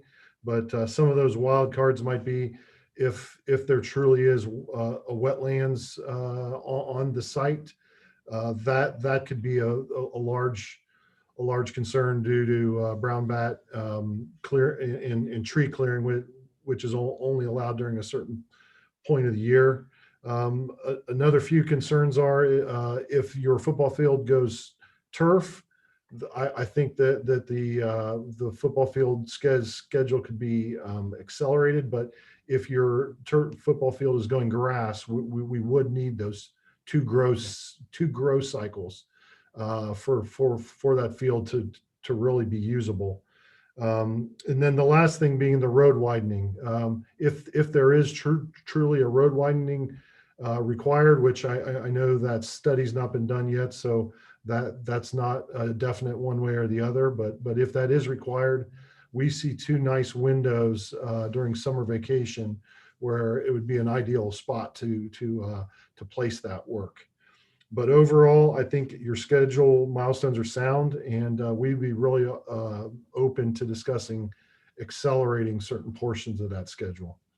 Another item that we thought up, unfortunately, was after our RFP went in, but we started looking at the site and kept looking at those modular classrooms and thinking about the amount of money that was being paid on rent for them. So a lot of questions to be asked and a lot of buy-in, but we're thinking there might be the possibility, or at least to be worth discussing, a partial occupancy of the new building, with the whole goal of if it works out for everybody, and there's again a lot of moving parts, but if we could actually get some students and staff into the new building sooner, to where we wouldn't be required to use those modular classrooms, maybe we could knock off 5-6 months of rent for those particular structures, which has to save a lot of money. And quite honestly, the way a building finishes anyway, it's usually from one side to the other, and it's the life safety systems you got to figure out. So that could all be done. Again, we'd need buy-in from all the stakeholders, but ideas like that we'd like to continue to discuss and possibly advance the conversation on to see if we can save some dollars for the overall project. Okay, thanks, Matt. Right now, we're gonna have Eric speak a little bit about our bid packaging strategy. Yeah, you'll see on the screen there our typical bid package breakdown. I think it's pretty straightforward. You know, we should have roughly 20 bid packages. You know, sometimes mechanical contractor may bid both the plumbing and the HVAC, or maybe your GC will also bid the casework, but we should have, you know, about 20, you know, roughly 20 bid packages, you know, for this project. I know you're going to ask us what differentiates us from our competition, and I'm going to say that it's this screen right here, the shot. And we could have 5 pages of subcontractors, but I think this is what's going to differentiate us. I'm going to go out on a limb and say that our fee and our proposal is probably not the low fee. And that's okay, because come bid day, we're going to give you the best value on bid day that'll give you the lowest cost for the overall project. We're okay with that. You know, the old adage that you're only as good as those you surround yourself with is true. And that's why we like to surround ourselves with the best, you know, the best subcontractors on the site or in the area. You know, we've been in this area for 94 years. We know all these subcontractors very well. You know, I've got their, you know, had their numbers on in my phone for years. So we got a really good relationship with that. How do we know that they're going to give us and therefore you the best price for the construction? It's pretty simple. They like working for us. They know that we plan the work. They know that we build good schedules. Therefore, they know, you know, when they're going to have to ramp up their labor. They're going to know when they're at peak labor. They're going to know when they can ramp down their labor. So they can really nail that number down and give us a good hard number on that. And probably more importantly is we treat them with respect. We treat them as true building partners. You know, MSD knows much more about plumbing and HVAC than we do, and we respect that. And we rely on them for their expertise, and they like, you know, they like to hear that. You know, we work hard to, you know, to make every effort that they get paid on time. And I'll be, you know, quite honest. There's some subs on this list that won't bid the CMs that self-perform work. And, you know, that's why we choose not to go down that road, because we know that drives away the competition. So turn it back over to Brian. Eric, I'd like to actually add to that. See, he did say this is just some of the list. We do have a long list of subs we like to work with, but one thing that's important, even though we're relatively local, we'd still go to the district and say, hey, who else do you know that wants to be involved in this project? Because you have access to a lot of folks who know a lot of other folks, and nobody takes more pride in their work and honestly usually prices things a little bit better when they're working in their own backyard. So if there are pieces of work or contractors that fit better with that, and you know of them, we'd love to hear about it. Conversely, if there's a contractor that you've worked with in the past that you didn't so much like, we'd like to hear about that too. But it's definitely a conversation about who we invite to bid and what's the best way to involve subcontractors that everybody's comfortable using.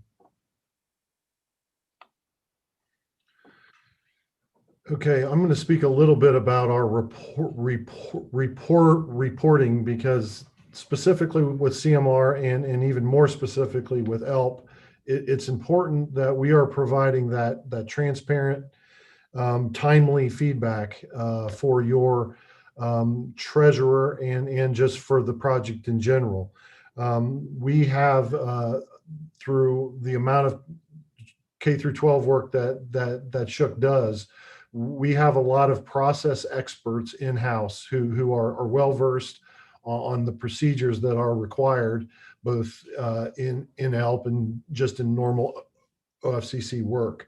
One of those experts who was on the org chart a little earlier is Norman May. He works out of our Dayton office, and he's one of our cost accountants. he kind of spends his day locked in his office listening to sports talk radio, but what he provides is that very detailed, very clear to understand cost data that we provide to you as the client through the CMR relationship. Obviously, this is an open book relationship, so you're seeing what the bids are, and that starts from pre-construction all the way through to closeout. I already mentioned the reason why that's important specifically on an ELP project is we need to, all the way from pre-construction through closeout, make sure that we are crossing all the T's and dotting all the I's, so that when it comes time for you to claim that credit, that there's nothing that's going to hold that up. And now at this point, I'd like to have Frank speak. I know Frank hasn't talked yet, but have Frank talk a little bit about his role on the project. Hi, my name is Frank Spencer, and I do bring a little bit of experience to the job, not mentioning age. But before I talk about any of my duties, I'd like to just praise the site. I say green site and I get a little bit giddy. I mean, right now I'm finishing up a hospital in a residential community building 30 foot from the existing hospital. So this really looks good to me. My job will be running the day-to-day operations in the field and managing our safety program. As you can see our little picture here, I do believe in site fences. It's not to keep thieves out, it's just to keep people from driving on the job, stumbling on the job, and it gives an appearance of a construction site. I do understand we might have to do some road widening. I've seen our lift station, and it got me wondering about what kind of materials is there and underneath there. So I reached out to some of my old operating buddies, and everyone I talked to, anything north of 70, you got the potential of being rock. The further you go north, the more rock to be. So we understand we could have possibility to have rock down there up to 10 or 12 foot deep. So we do understand that. And football field, I agree with Brian. If you decide to go with turf, we need to expedite that quick as possible to get you 2 good growing seasons on that. I think it'll be a much better field.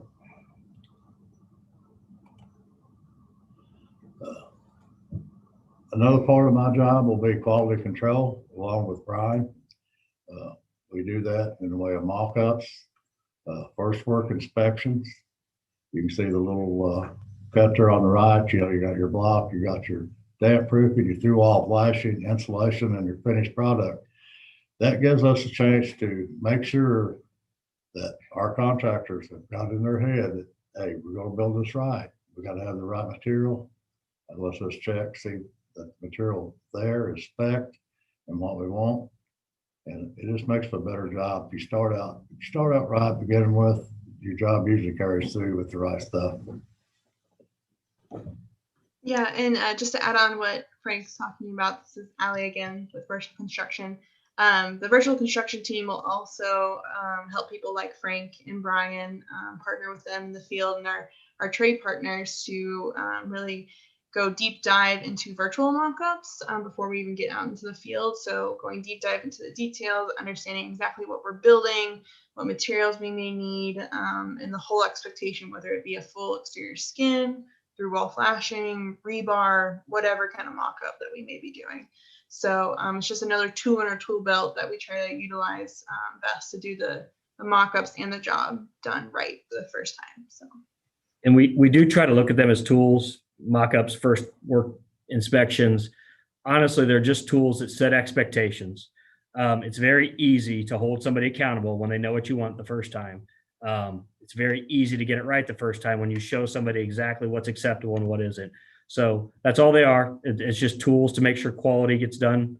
And we have no problem. Frank has no problem holding people accountable to his expectations.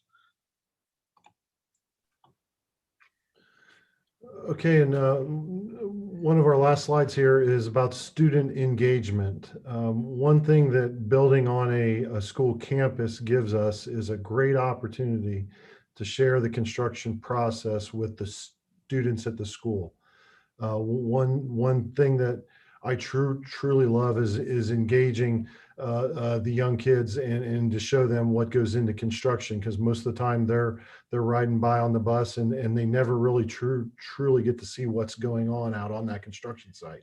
One example of this is at one of our more recent projects, we involved 2 field interns.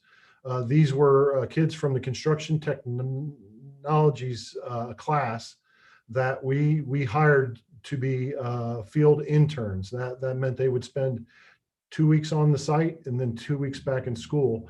And what that gave them a paid opportunity to work on a construction site, get involved as much as they liked. And in fact, on one of these pictures here, you see Jaden, the one with the blocks on his arms. He volunteered to work with the masons, and they really took him under their arm and showed him how to lay block. And the same thing occurred when he was working with the iron workers. He learned to weld, and it just gave him a great exposure into what the construction trades can offer as far as a career. And it was just a great learning opportunity for him. One other thing that we love to do is involve the teachers and their classes in whether it be monthly walkthroughs or whatnot, to turn the building into a learning lab where the kids can come out, be engaged in what's going on, not just seeing it from a distance, but seeing it up close, and get to see some of the construction workers doing their trades. At this point, I'd like to pass it back to Matt and have him talk just a little bit more about Adrian and our community outreach. Yeah, so Adrian can create some neat things like this right here, which is just a mailer that we could send out to kind of give an update to the community. She also can help facilitate board updates. She can do some really cool stuff with drones, especially when you couple it with Allie's ability with the 3D modeling. Social media updates. If we're doing a road widening, we're probably going to be going door to door at some time to give the neighbors an update about what's happening to the road, those sorts of things. But Adrian's job really is to make sure that we don't lose focus on the construction site of our community partners. And she keeps kind of poking the guys that are normally worried about laying block or putting rebar into concrete, that we got to stay transparent. We got to make sure that we're doing our regular accounting updates and letting the community know in whatever fashion the board or the administration thinks is appropriate to do so. But we're open to all that, and Adrian can do some really neat things graphically to keep people involved in our challenges, quite honestly, because it's construction and there's going to be challenges, but also help to celebrate our successes as well. So that's a big part of her job, is to make sure we take that open book pricing and really pass it forward and let the community know exactly what's going on at all times. So our last slide. This is a quote from one of our current clients. I'm not going to read it to you, but Tim is the executive director of the Dayton Metro Library. And the word I focus in on the 2 of them there is quality and exceeded. So if you haven't done so, give Tim a call. His information is in our RFQ and RFP, along with other references. And what we'd like you to ask is, hey, are these guys truly multi-building experts? We've built 10 libraries for Tim, and we got 4 more to go. So we're confident in what his answer is going to be. But also call our other references and ask about our K-12 building processes. Ask about our accounting processes. Ask about our local subcontractor involvement and working hard to get the best quality, get the best price. And we do truly hope, like Tim says there, to exceed your expectations in all those. And if you're talking to him, I'd ask, whether it's him or another one of our references, ask him this: if they had to do it all over again, would they pick Shook again, or would they choose to go with somebody else? And again, we're confident in how they're going to answer that, but we'd love for you to hear it from them as opposed to hear it from us. So that's our slide deck, and we welcome some conversation and questions. All right, thank you very much, reps from Shook Construction. We appreciate your time this evening. Before I open it up to the board members and facility members, I had a couple of questions. The first question is the same one that I asked our previous interviewee, and I'll ask the next one as well. What other projects do you currently have going on at this time, and what potential impact would those other projects have on your availability to meet deadlines and complete ours on time? Sure. So what other projects are going on? So Shook's a rather large company. I can say in the education market channel, we have about $80 million worth of work going on right now. I can say that Eric is not on any of it. Brian's not on any of it. Frank is not on any of it. Brian just finished up the Kettering jobs and is working on some small healthcare stuff that wraps up pretty soon. And then Frank and Eric or Eric, I guess you can tell us about your hospital job and how it's going. Yeah, Frank and I are actually on a hospital job that is wrapping up at the end of the year. They're supposed to see patients 1st February, so it'll be perfect timing for us. So yeah, the folks are definitely available on the timeline, and it works out well for us, which doesn't always happen in construction. Okay, thank you very much. I appreciate that. Second question that I have, and then I'm going to be done and I'm going to turn it over to everybody else. One of the slide decks or comments that you guys discussed, which caught my attention and kind of surprised me in a good way, but maybe also on the flip side brought up a concern potentially, was your mentioning of having the building enclosed by April. That would be potentially phenomenal for the district. I guess with some building level experience previously, my only concern with that would be what additional costs do you envision with that to accelerate that process? Or do you feel like it won't increase any of our budgets as they're set with an acceleration process? So the concern is by meeting that enclosure date, are we accelerating and possibly increasing labor costs? Absolutely. Brian, do you want to answer that as the project manager? Yeah, I think from our first pass at the schedule, I don't think we were anticipating any acceleration or expediting fees to get to that date. There is, I'll say, and this is maybe more of a microcosm in the area and having to know the other schoolwork that's going on, which is pretty intensive with masonry. There are a lot of other masonry projects going on. We would seriously consider multiple masons on the site. Normally, this wouldn't lend itself to a 2-mason job because of its size, but given the specific situation that we're in with the other work going on, we would keep a very close eye on that. And we've done it on other jobs and packaged it that way. It's not actually all that tough, and it's one of those things that helps. It's more of building an insurance in to make sure that you hit that schedule, and by tapping into another subcontractor's resources, just to help make sure that goal stays attainable without spending a bunch of money on overtime. Okay, thank you very much. I appreciate the board members and facility members. Let me ask a couple questions first that I had. Now at this time, I'm going to turn it over to anyone else that has any additional questions for Shook.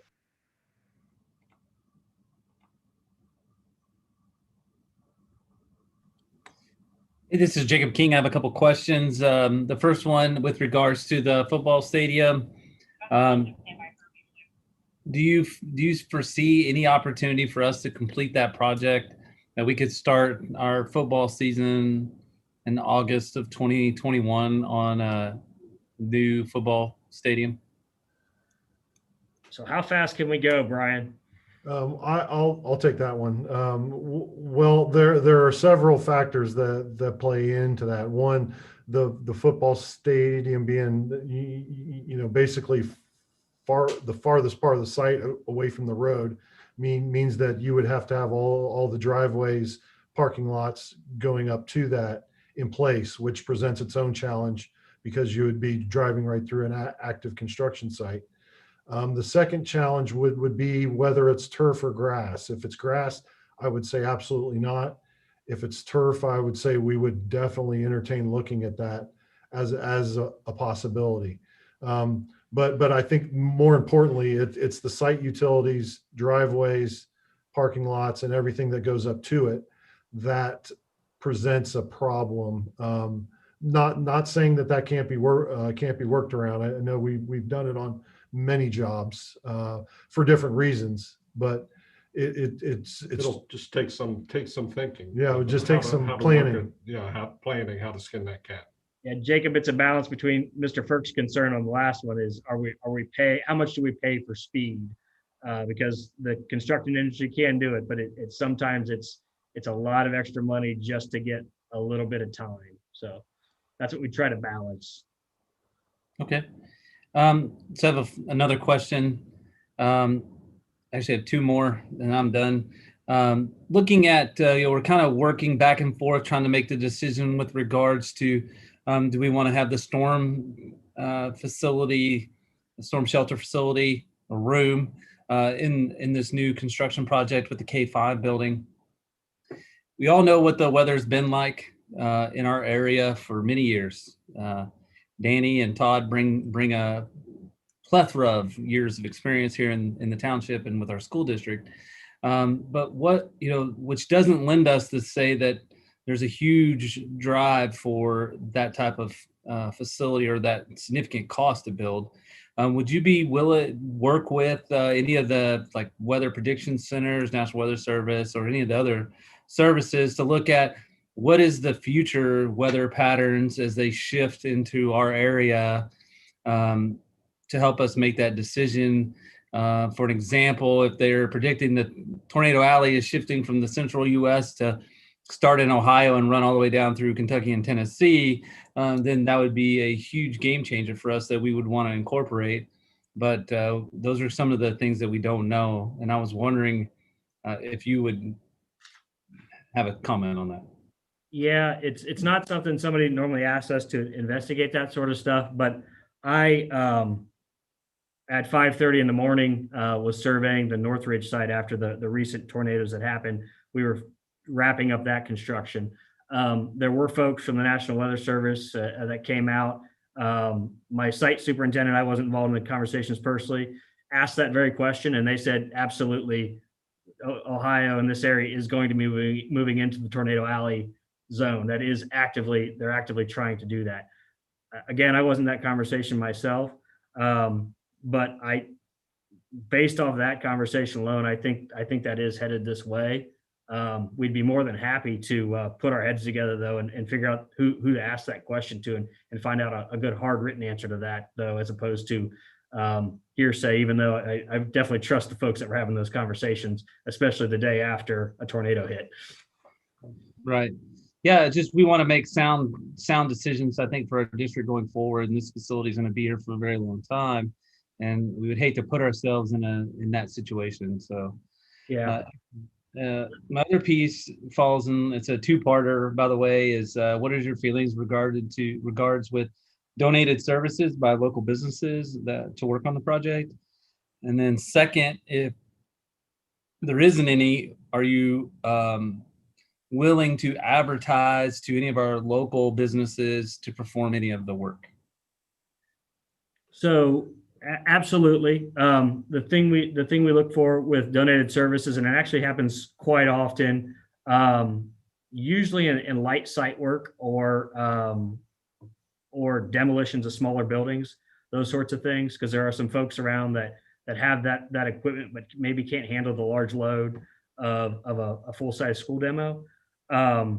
So we're absolutely would love to engage somebody like that, because all it really does is saves other dollars if they're willing to donate their time and talent, saves other dollars for classroom projectors and whatever else. So that's awesome. We typically don't do a public advertisement as a CM at risk, but that's where we definitely would like to engage and talk with the district and their folks to figure out if there's a list of the list of those people. We can do an advertisement. What we find is there's a lot of folks that want a piece of the action, but maybe have trouble coming up with an insurance certificate. And as silly as that sounds, we're not going to recommend somebody work on your site without an insurance certificate. So not against the public advertisement. There'd be some cautionary tales of when we've done that in the past of things we could watch out for, and we can structure the advertisement to account for those sorts of things. But definitely, there's nobody that takes pride in their work like a local person. And if they're willing to donate the work, even better. Excellent. Thank you. That's all the questions that I have. Hi, this is Lori. I have a couple questions. My first is, Matt, I think you were working with us on our 2014 building project. Can you explain to us exactly what your role was with that project? Yes. So I came in at the end of the job. Suzanne Wisman was the project manager, took a job with someone else. So I had recently been promoted to my vice president role and kind of stepped in and started working with Joe Harkle and the district, the former superintendent, to kind of finish that out as the agency CM on the project. So that was our role there. So I acted as the project manager at the very end of the job.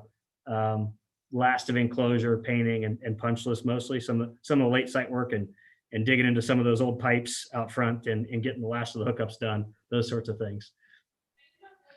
Okay, and during your presentation, you referenced cost control measures. Can you explain to me, as a CMR, how your company would save us cost with certain contractors versus another firm which offers in-house services? How would you be able to save us costs that way when they have access to the same subcontractors?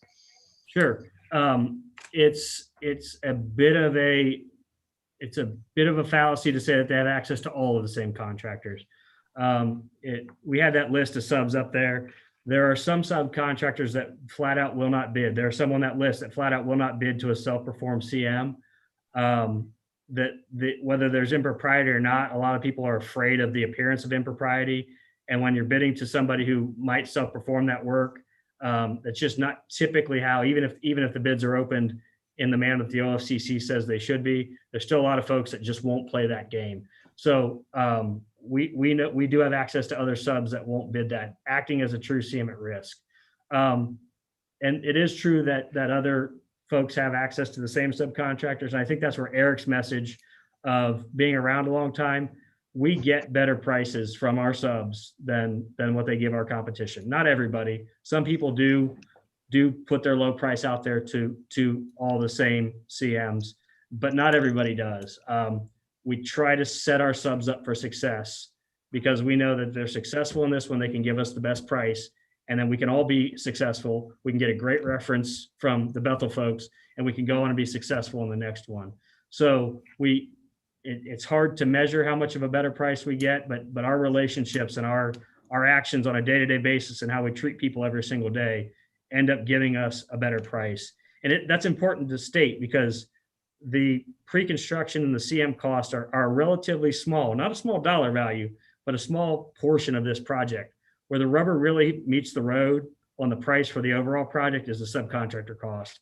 And that's where we drive through our BIM and VDC to make sure those drawings are the best they can be, because a good set of drawings gets you a cheaper price on bid day because the contractors know exactly what you want. Those sorts of things our outreach during pre-construction are all geared toward that large sum of money, which is subcontractor cost, driving it down to make us, in the end, the overall lowest cost option for the overall project. Thank you, Matt. I do have one more question. When I don't know if you were involved in the project, you said you came in late at the end. We had a situation where we had not spec'd our entrances of our addition quite like we needed to, and there was a late add addition. Were you involved in the project during that time frame? I believe I was. Did it involve the adding of the letters, the Bethel letters above? I think I was involved in the paperwork that happened afterwards, but not the decision making that led up to it. Okay, then I'll save my question. Thank you very much.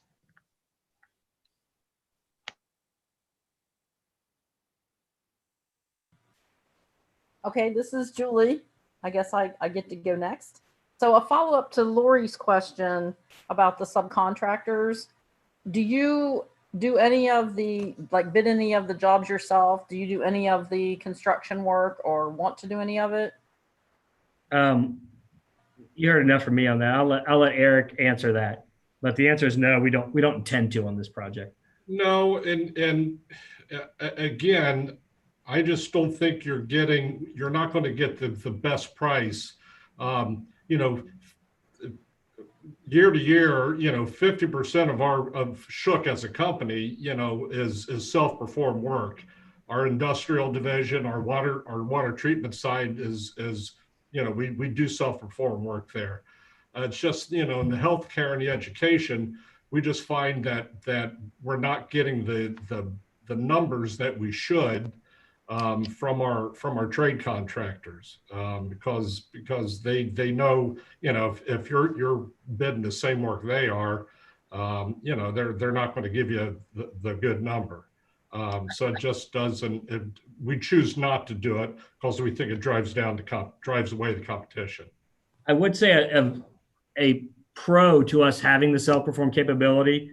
A lot of people say, yeah, they'll come in if somebody falters and they'll finish the work themselves. We take a little bit different approach. We do have the self-perform capability. We can do a lot of this work ourselves. But if one of our subs falters, we can come in and supplement them and get them back on their feet to still be successful. And it's not at any additional cost to the owner. The sub would be paying that to Shook. But our goal is to make sure they're successful again. And if we have to supplement with some carpenters to hang some doors, we can do that pretty much overnight.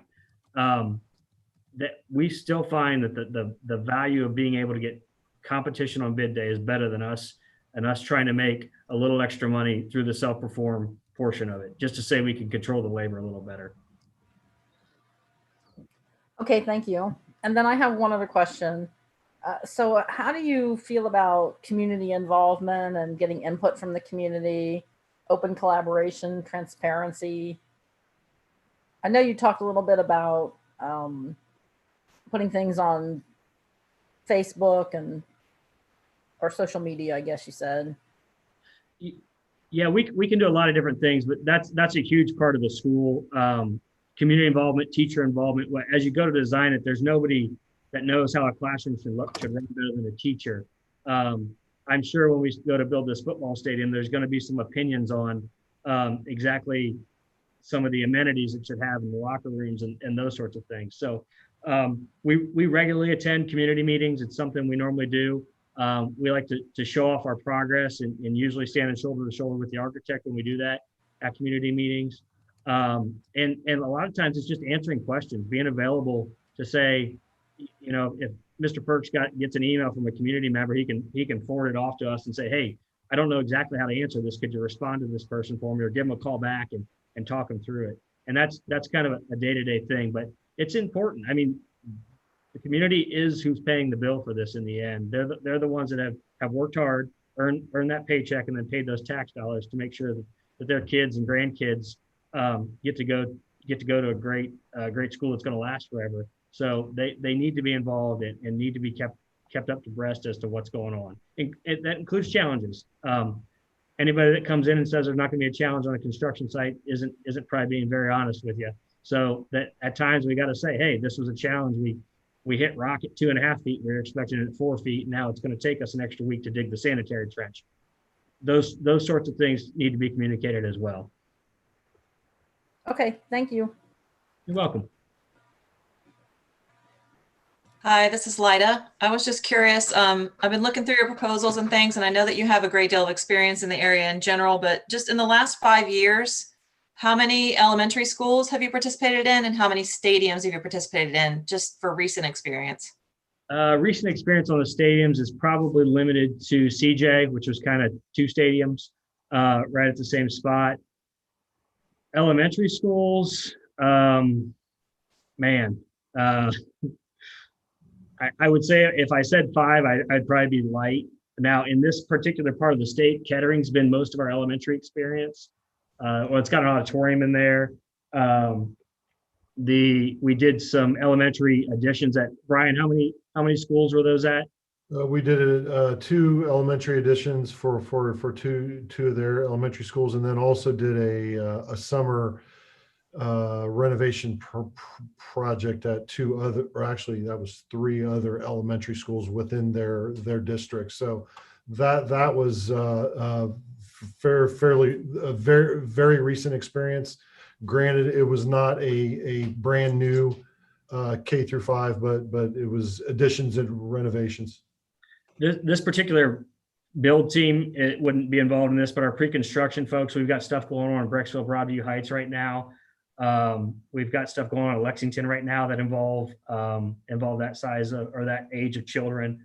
I personally, I think I've worked on 19 actual from in the last 14 years, schools that had elementary programs as part of them, whether they be K-12s or standalone PK-8s. We're going through design and constructability with West Carrollton, PK through 1 and 5 and 6 right now. That's what I'm actively working on. Excellent. Thank you.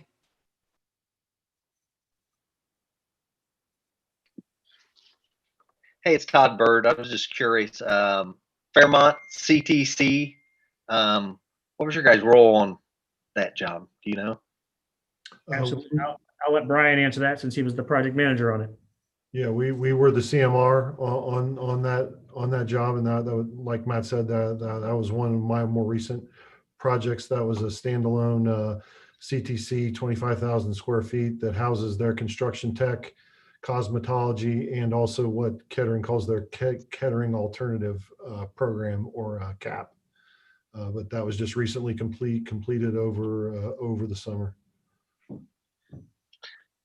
And Staffco is involved in that job as well, correct? Yes, Staffco was the general trades contractor. Terrific. John Stafford and his group, great people. I know there's really good work on the plumbing in that building. I'll say that.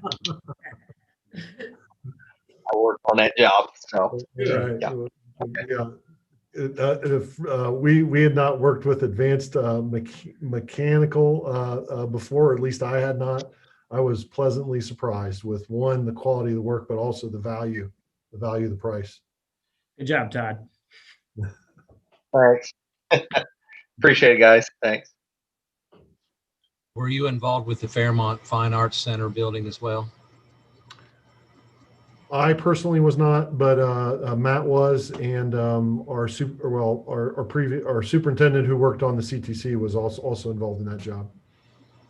Yeah, so that was actually another one that Suzanne, before she left us, was working on, and so I got in on the back end of that one as well. I wouldn't be taking, if I was taking a whole lot of credit, it probably wouldn't be fair, but I was kind of fulfilling the same role that I did at the end of the Bethel project. Okay, thank you. I have nothing else. We're up against time anyway.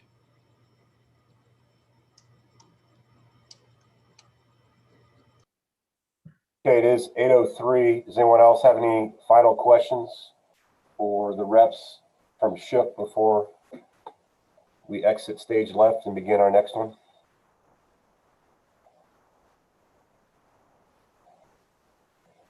Okay, all right. Thank you, gentlemen, for your time this evening. We appreciate the effort you put into the presentation and also taking some of our questions. We do have one more interview following you folks. And as I told our previous interviewee, we'll have some discussions tonight. We hope to make a decision very, very soon.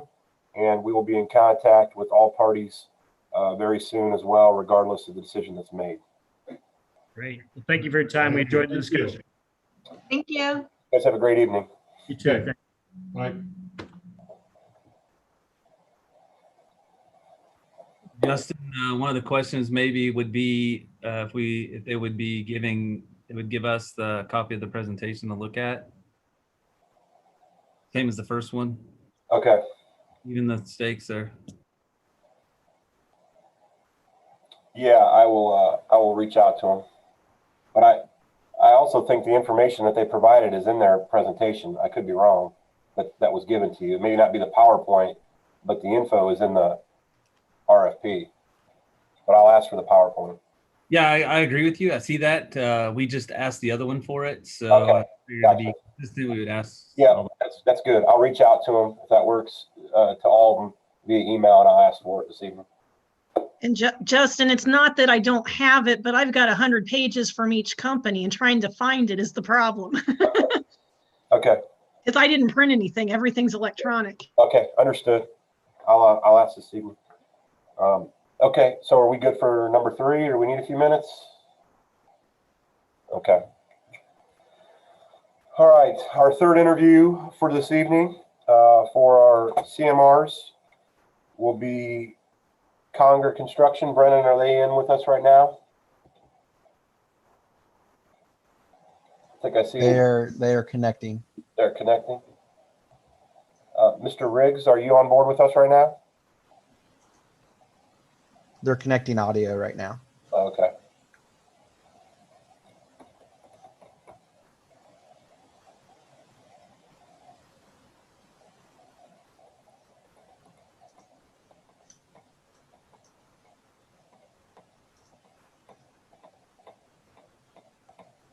Good evening.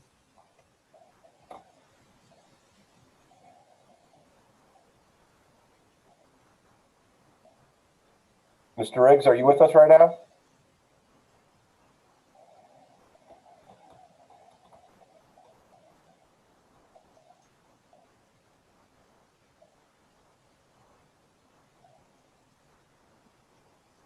Board and facilities, you guys can hear me okay, can't you?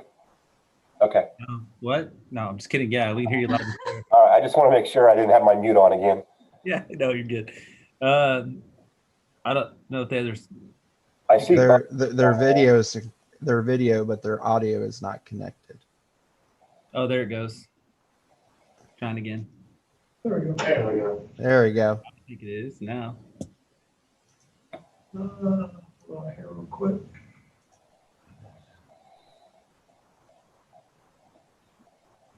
Reps from Conger, are you guys with us this evening? Yeah, we are. Yes. Okay, great. Welcome to our third and final CMR interview for this evening. We appreciate you guys joining us. Thanks for having us. We appreciate it here. Yeah, you're quite welcome. So the format will be exactly how we kind of described it previously. We'll have time for you guys to give a presentation on the interview that you've provided or information that you provided to us. And then at the conclusion of that interview, we'll have time for members of our Board of Education, administration team, and also our facilities committee to kind of have a Q&A with you folks to kind of answer some questions that we may have. So at this time, I will turn it over to Conger Construction for their presentation. Thank you. Great. Thank you very much. We're super excited to be able to be here with you guys tonight. You allow us to come into your homes and talk to you about this project. My name is Bob Riggs. I'm the pre-construction manager here at Conger Construction Group, and I would be your main contact moving forward on this project from this day moving forward as selected. We're going to go around the room and have everybody introduce themselves and state what their roles are going to be for this project for you, and then we'll proceed from there. My name is Brad Helton. I'll be the assistant superintendent on your project. I'll be handling safety, QA/QC, and I come your project with 5 years of commercial school experience. I've been involved in all phases of construction throughout the process of all those projects from start to finish. My name is Robbie Wilson. I'm the Director of Construction Operations with Conger Construction Group. I've got 30 years of commercial construction experience, 31 K through 12 school projects in my resume. I've been with Conger Construction for 20 years, and I have held every position that you could hold related to this project, all the way from superintendent to project manager, senior project manager, project exec, all the way to director of construction operations. My name is Chris Cromer. I'll be the project manager on the job. I come with 19 years of experience, 5 of which have been with Conger. Some of my projects include the Hamilton High School, Middletown Middle School and High School, West Claremont, Willowville, and Summerside. Some work out at Bethany schools, and we're currently doing a project up in Fairborn. My role and responsibility is to allow you to focus on navigating CDC guidelines, keeping your promises to the community, and allowing you to sleep at night knowing that your project's taken care of. I'm going to go send things over to our day-to-day operations. My name's Rick Ressler. I'd be your field superintendent. I've got about 2 million square feet of school facility experience, and I'm looking forward to it. Hello, hey, thank you. My name is Justin Conger, President and owner of Conger Construction Group. We appreciate the opportunity to speak with you this evening, talk a little bit more about our team, build upon our RFQ and RFP, and also talk to you a little bit about our processes, a little bit of how we go about facilitating and leading projects. As the CMR, we take that role of a team leader very seriously, almost like a sports organization. And we're going to lead the project from the beginning to the end. So we appreciate the time and the opportunity to dive in a little bit deeper and talk about some of the things that we would like to ensure happen in this project from the moment we're engaged all the way to years after we finish. So look forward to the conversation later on this evening, and thank you. Again, we appreciate it.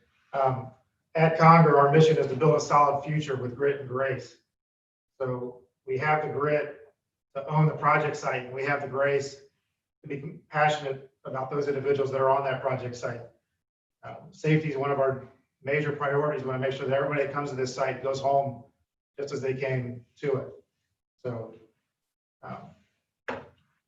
we feel like we're a right-sized company that has the bench strength of over 200 years of experience at this table to handle the project and to proactively manage your project, not reactively, but proactively.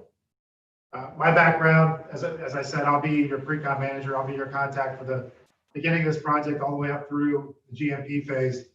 I've got 13 years of architecture experience working on K-12 schools. I've got 5 years of being an owner's rep at a higher education facility and 9 years in the contractor world. So I've seen it from all three sides of the business. I know where all three sides are coming from. I can talk intelligently about all three sides and help relay information back and forth as needed and as required throughout the project. Conger Construction is founded on 3 pillars.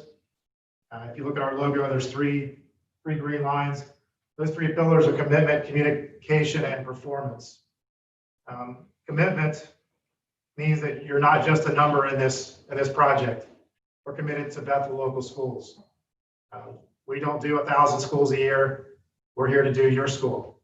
And you're not just a number to us, and we're not just a number to you. We value the input of everyone on the staff, also from the community.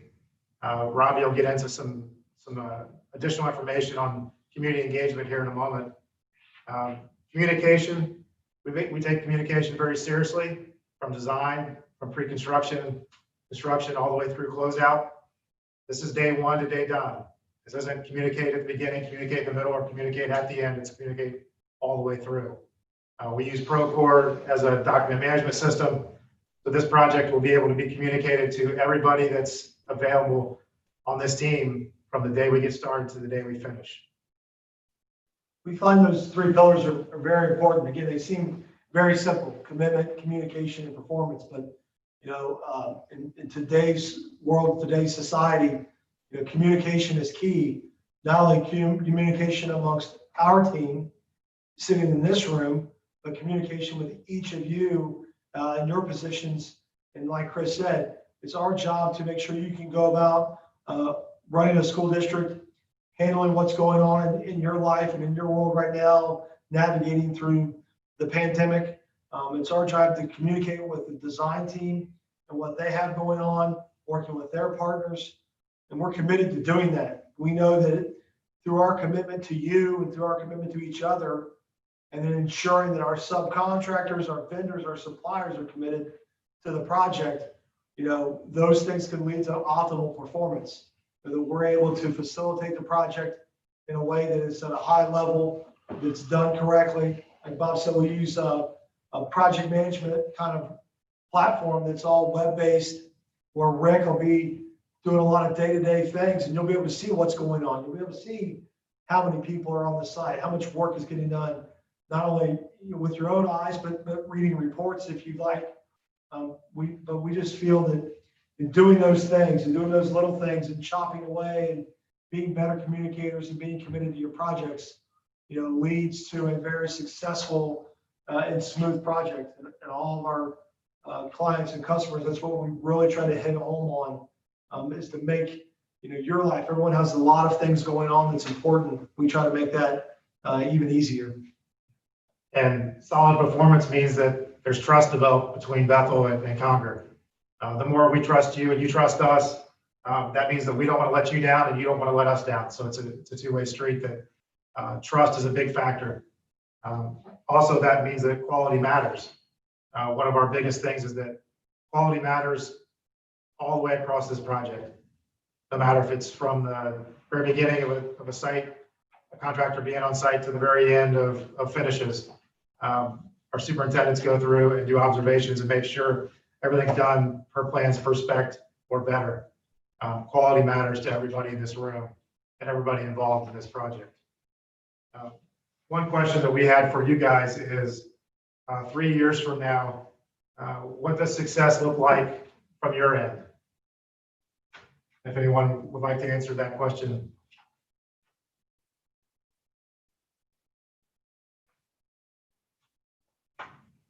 Justin? Yeah, as far as what success looks like to us would be a collaborative relationship and partnership between our CMR and our architectural firm, also our Board of Education, our school administration, our classified and our teaching staff, or excuse me, our certified staff, but also our parents and our community members, so that each and every one of us are on the same page during not only design but construction process, where the process is transparent. We have effective communication both directions, so that we can be good stewards to our community members and relay any significant changes that need to take place, or essentially the final product is going to be the product that we showed them at the initial design process. So I think just some consistency as far as everybody being on the same page and creating a school building that's going to be a source of pride for the community, that's going to allow us to leave a legacy for future generations, for our students to learn in the best learning environment possible, but also a place where our community can come to and be proud of the final product and what we deliver to them. So that's just kind of my thoughts on what success looks like. And I would definitely allow either any of our board members or our community or facility members to also add to any things that I forgot or didn't add.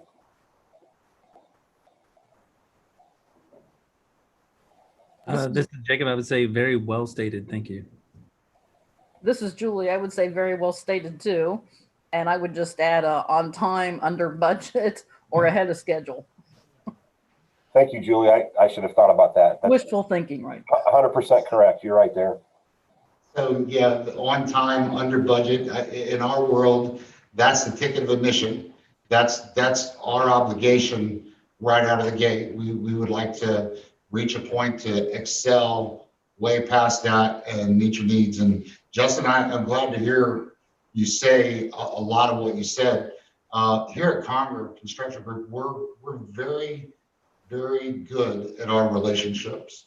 We look forward to creating a relationship with Bethel Schools.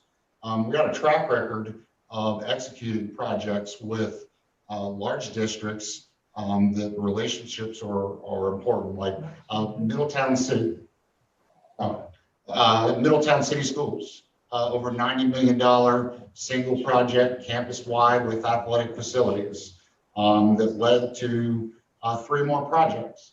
Our Bethany Schools, Glendale, that ended up being a LEED Platinum project and turned into 4 new buildings. I bring these 2 up because they had a strong community presence. And we started out each of those projects with community involvement meetings, inviting the community in, discussing schedule, discussing logistics of what the site was going to look like, any concerns that they would have. We even went as far as creating smaller versions of the milestone schedule that the districts published on their websites that we updated monthly, so that the community can follow along with construction. I'm sure we've all seen buildings that once the brick goes on and the roof goes on, you know, what's happening on the inside. And this kind of brought the community along and allowed them to just kind of follow along with the progress. So we found that very important in the projects, and was able to keep a cadence of these community outreach meetings all the way through the end of the project, leading up to them taking part in the groundbreaking ceremonies at the end. So it's something we believe in strongly, and something we'll continue to do, and something that we would definitely insist on incorporating into your project. And it's one of those things, to Robbie's point, it starts from the very beginning.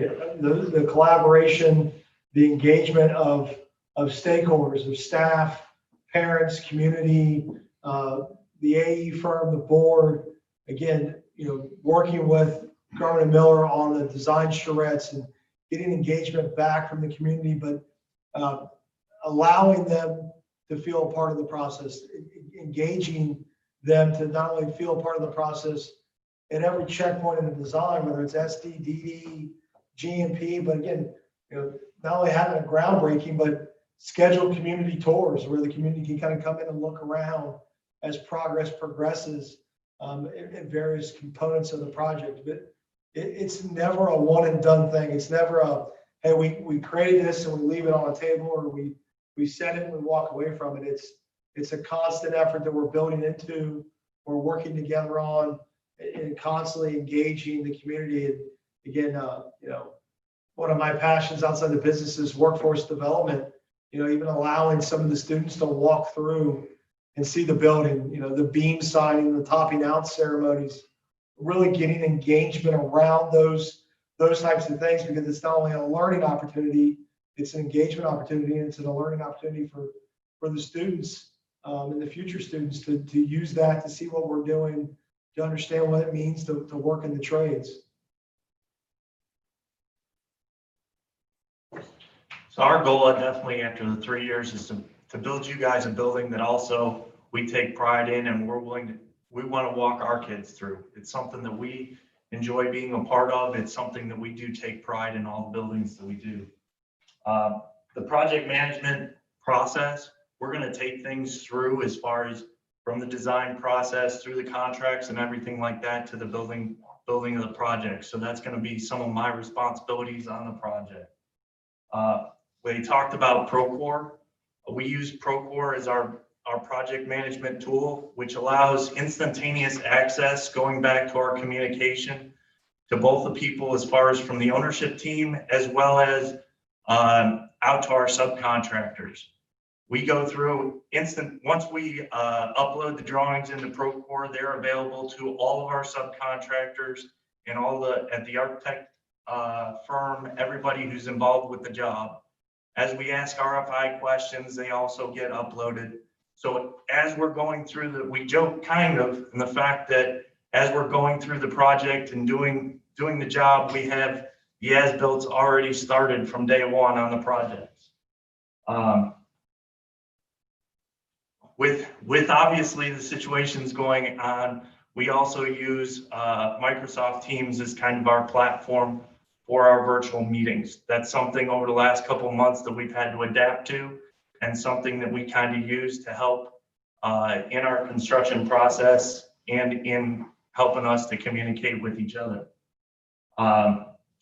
Through our experience on OFCC projects, it can help in navigating the OFCC manual, leveraging our relationships with the subcontractors to help in the design. And we also can conduct monthly core meetings, which allow you guys the information to then pass along to the community, as well as doing a third check-in. What this does, this is kind of a process that we're working with to allow kind of check-ins throughout the project, so that not everything is done necessarily at the end of the project, and also gives kind of a spot where we can provide tours throughout the project as we're going along. So to kind of build on that, we have a policy in our company of a third check-in. So at 1/3, 2/3, and substantial completion, we have a deep dive internal check-in analysis of the job. We will have the architect, the ownership team, the school board will be able to go through the project, be able to go through finances. And this all happens monthly, but if these 3 points of just really just knuckling down and giving the information and giving you guys the opportunity to walk the project, actually lay eyes on what we're talking about, and not just see it from pictures, but to really spend an entire day at these points of just absorbing and communicating with each other and expressing the things we like and the things we can work on, the things that hey, I see this and maybe let's think about doing it different. Just no idea is the wrong idea. But this is something we believe in. It's something that we incorporated into our projects, and it would be definitely something that would bring to your project. It's an evaluation process. We're going to ask, your team to evaluate us, and we're going to sit down an evaluation kind of checklist. How are we doing? We want to know. We want to ask some difficult questions. We want you to have the ability to give us unbiased feedback and input as we go. We need to understand, how's Rick doing? How's Brad doing? How are we utilizing Procore? How are we communicating on the engagement? We want to know these things. So if we need to pivot, we can pivot, we can improve, we can look at. We don't want to wait to the end of the job and go through and do a customer satisfaction survey. And it's like, yeah, this was terrible, that was terrible, this was rude. Like, we want to know that. We're not afraid of it. We want feedback. Feedback's good for both ways. It helps us improve. So why not improve early on, so we can get better as the project progresses? So as I said earlier, I'll be your superintendent. I like to run my projects fair, but regimented. I expect subcontractors to maintain schedules, make sure they're manned for the job. We do a pre-install meeting with the architect to make sure that everybody knows what items they're supposed to be using, what material they're supposed to be using, and what the quality that the architect expects and the quality that Conger expects out of them. I like to start my projects with quality in mind. Bob mentioned that a little bit. Quality doesn't happen at the end with punch lists, because that makes for a long punch list. They talk about observations on Procore. It's something we use to document, things that may be substandard that we can get fixed right now, so that people know from here on out, this is what we expect from this project, from the quality aspect. I've got a lot of active campus experience. And like I said earlier, I got about 2 million square feet under my belt for school facilities. So I look forward to this one. When we looked at the project, and Bob and Robbie and I were working on responding, to the RFP, we wanted to make sure we not only put a team in place that had the experience, work through this project, to work with the architect and the ownership team to deliver it the best way, but also that we looked at it holistically, and we built a staffing plan in place that can ensure safety, that can ensure quality, that, depend upon, so we got some stuff to work out with when the stadium goes, what the K-12 looks like, the site improvements. We'll talk about that in a little bit, but we were looking at it as, all right, we need to have kind of making sure both projects are getting done correctly. So we don't want Rick running all around the site and no one getting his attention, because when you walk on the site, your phone's constantly ringing, making sure you can give the contractors the attention they need on the K-5 building, while Brad's maybe helping out and overseeing the stadium school. So we try to build a staffing plan that, one, we're not taking all these people and throwing them on the job, but we right-size the staffing model to build out our pricing proposal sheet that gave the right amount of staff to do the project, but wasn't trying to sell it short. We weren't going to, hey, Rick can run around and do all the project at one time. That maybe he could, but I don't think that's the right way to handle it. It's not going to provide you the right amount of quality. It's not going to provide the project the right amount of safety. We want to make sure that there's a good team in place. Chris being allocated to the project for 30% of his time, managing and the owner, working with the owner, managing the weekly meetings and subcontractors. So this team and how we've developed our staffing plan was based upon how we looked at the documentation and then the schedule that we put together and how we said, okay, we can do this and do this right, make it easy for your staff to go about their job, make it easy for Garmin and Miller to oversee the project from their CA side when we get into the actual construction. So to add to what Justin was just saying, with Rick and I both on site and being able to pivot off each other, I'm going to be handling safety primarily. That's going to be my main focus, to make sure that, if there are, if and I'm sure there will be community members that might potentially be working on this job site. Your sons, your daughters, your brothers, your sisters, they're actually out there. It's all of our jobs, and it's going to be my main focal point to getting those guys on site and off site as safe as possible, and making sure that not only that, and they go home every day the same way that they come in, as Bob alluded to earlier, but to ensure that when we have our walkthroughs and we're working right next to the school, that everybody can be identified through a job site specific identifier, and as well as a job site specific safety plan. So it'll be my job, my main focal point, like I said, to progress through that process from beginning to end of your project. On top of assisting Rick with quality control, and him and I will tag team this project on site every day to ensure that all the promises that the Concord name comes with get met, not just at the beginning and the middle of the end, but every single day. Can I ask, can you see the attachments that's being put up on the board?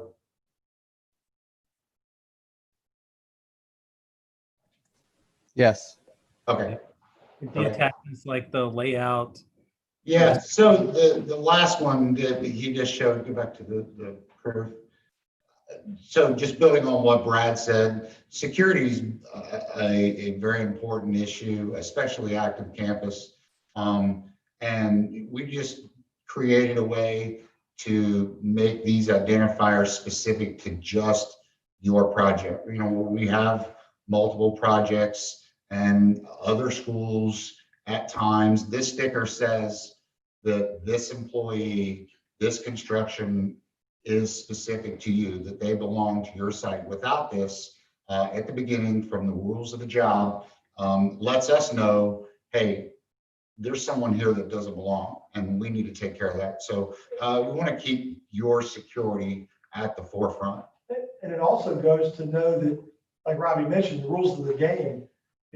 Every person that comes on the job site needs to understand not only safety policies and procedures, but quality policies and procedures, and making sure this sticker lets them know that they've been past Rick or past Brad, and we talked about foul language, we talked about safety, we talked about tobacco use, we talked about whatever, but we're also talking about quality and identifying quality and ensuring quality is done the right way.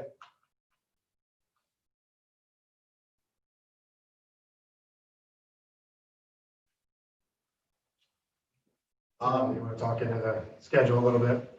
What's that? You want to talk into the logistics a little bit? Yeah, so we included what we envision your project site to look like, with some early site athletic field logistics, as well as building construction phase logistics. Obviously there's a lot of information still to know, but I think we've got our hands around it pretty well to be able to kind of keep ourselves apart, not interrupt your school day, and still accomplish the construction project with the access. We've included on here per the baseline, what was part of the RFQ and the RFP schedule, to be able to start the parking and over at the south parking, and then the stadium parking and the athletic field, as well as getting the drives and the parking around the new building while before the asphalt season ends. and be achievable. We've kind of proposed,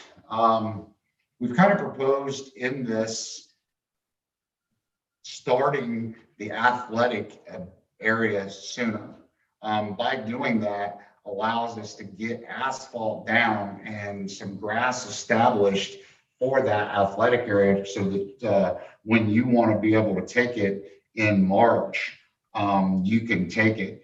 This allows us to actually finish it prior to December, a few months earlier than was planned, to be able to turn the parking over to you to utilize, to be able to utilize the bigger space of parking at the athletic fields as we're letting the grass be established and the rest of the work done. And then you go on to the construction phase, you'll see that we've opened up the access drive, we've turned the parking over to you, we've turned the athletic field over to you, but yet we've maintained a presence that does not interfere or get in the way of your daily operations and allow you to use these facilities that we brought online early.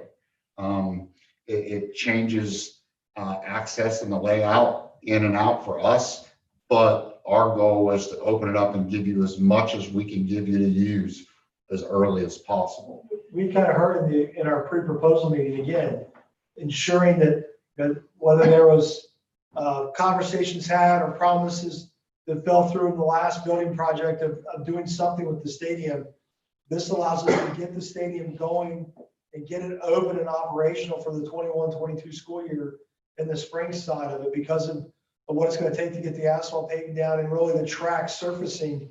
That way, come March, you're able to actually utilize this facility for the seniors and for the other staff members and other events that may be going on, but trying to, at the earliest possible moment, again, give the community a win, give the community to say, hey, we heard you, we're listening, here's the facility, and we get to utilize it earlier. We get to allow our seniors that haven't had a track to have a track, to utilize that track in the 2021 school year, just because of what it takes to put the track surfacing down, the asphalt paving down, and getting some of those things done. So it's just the way we looked at this different. We know a lot of things are just concepts right now, but it was just something we thought that if we really get after this, we can get that online a lot sooner, give the community something to rally around, give the students something to really utilize. We thought there's enough time in the actual building schedule to have the site work for the building fall together with the building itself. So that's why it's all fenced in and it would all be done at the same time.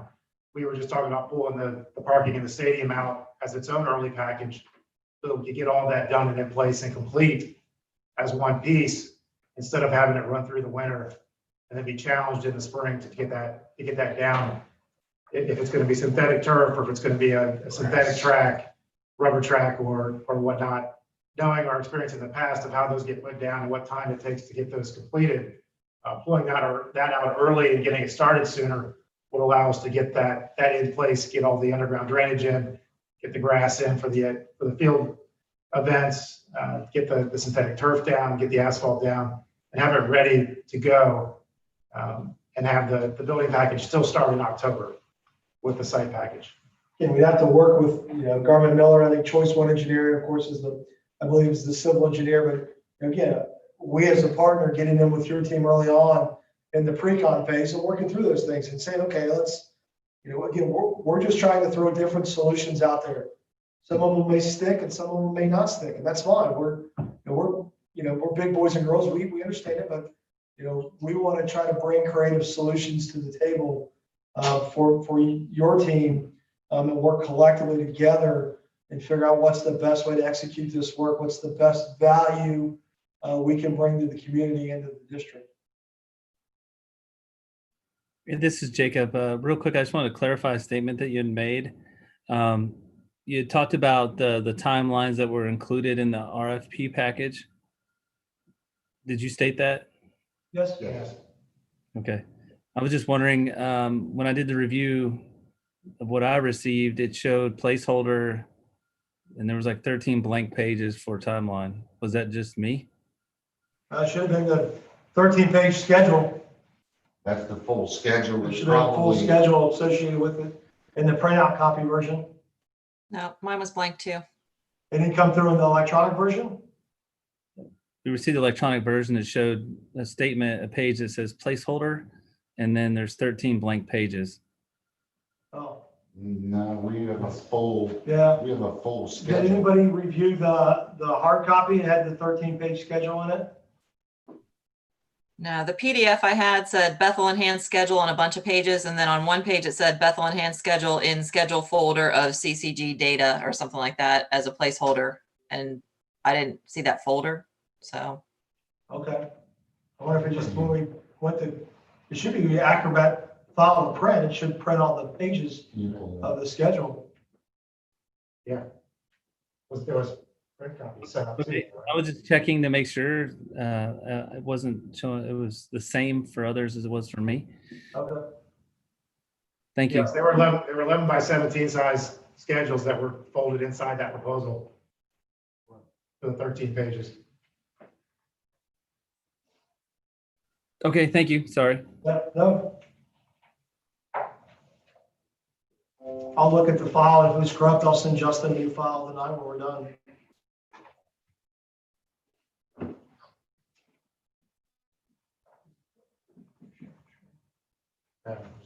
I was gonna open it up for them, just so you can see what. Okay, what next?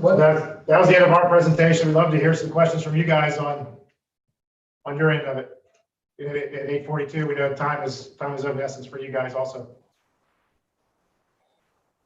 Thank you very much for your presentation. I'm going to ask you the same question that I asked the previous two firms I interviewed.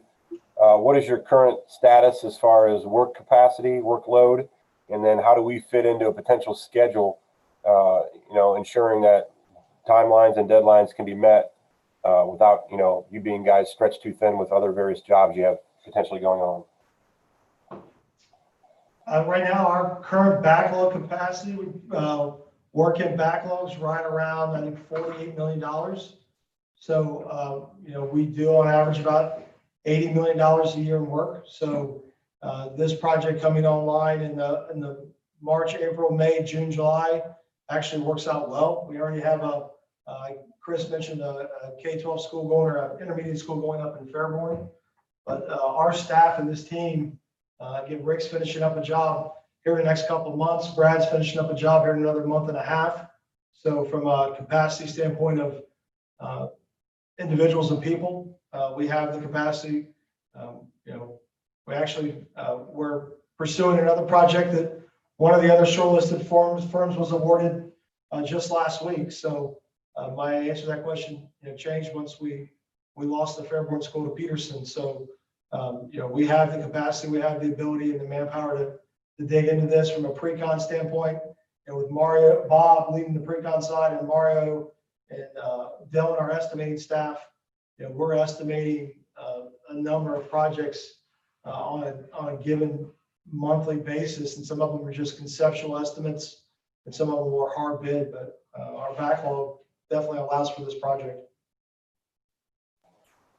Okay, thank you very much for that answer. This time I'm going to open it up to any board members or facility committee members that would like to ask any questions of the Conger Group at this time. Thank you, Mr. Ferks. Hey, this is Jacob King. I have a couple of questions, actually, probably like three. First question is, would we be able to accelerate the timeline if we didn't do grass for the football field, that we could potentially start our football season in the new stadium in August of 2021? I mean, we've built a number of artificial turf fields.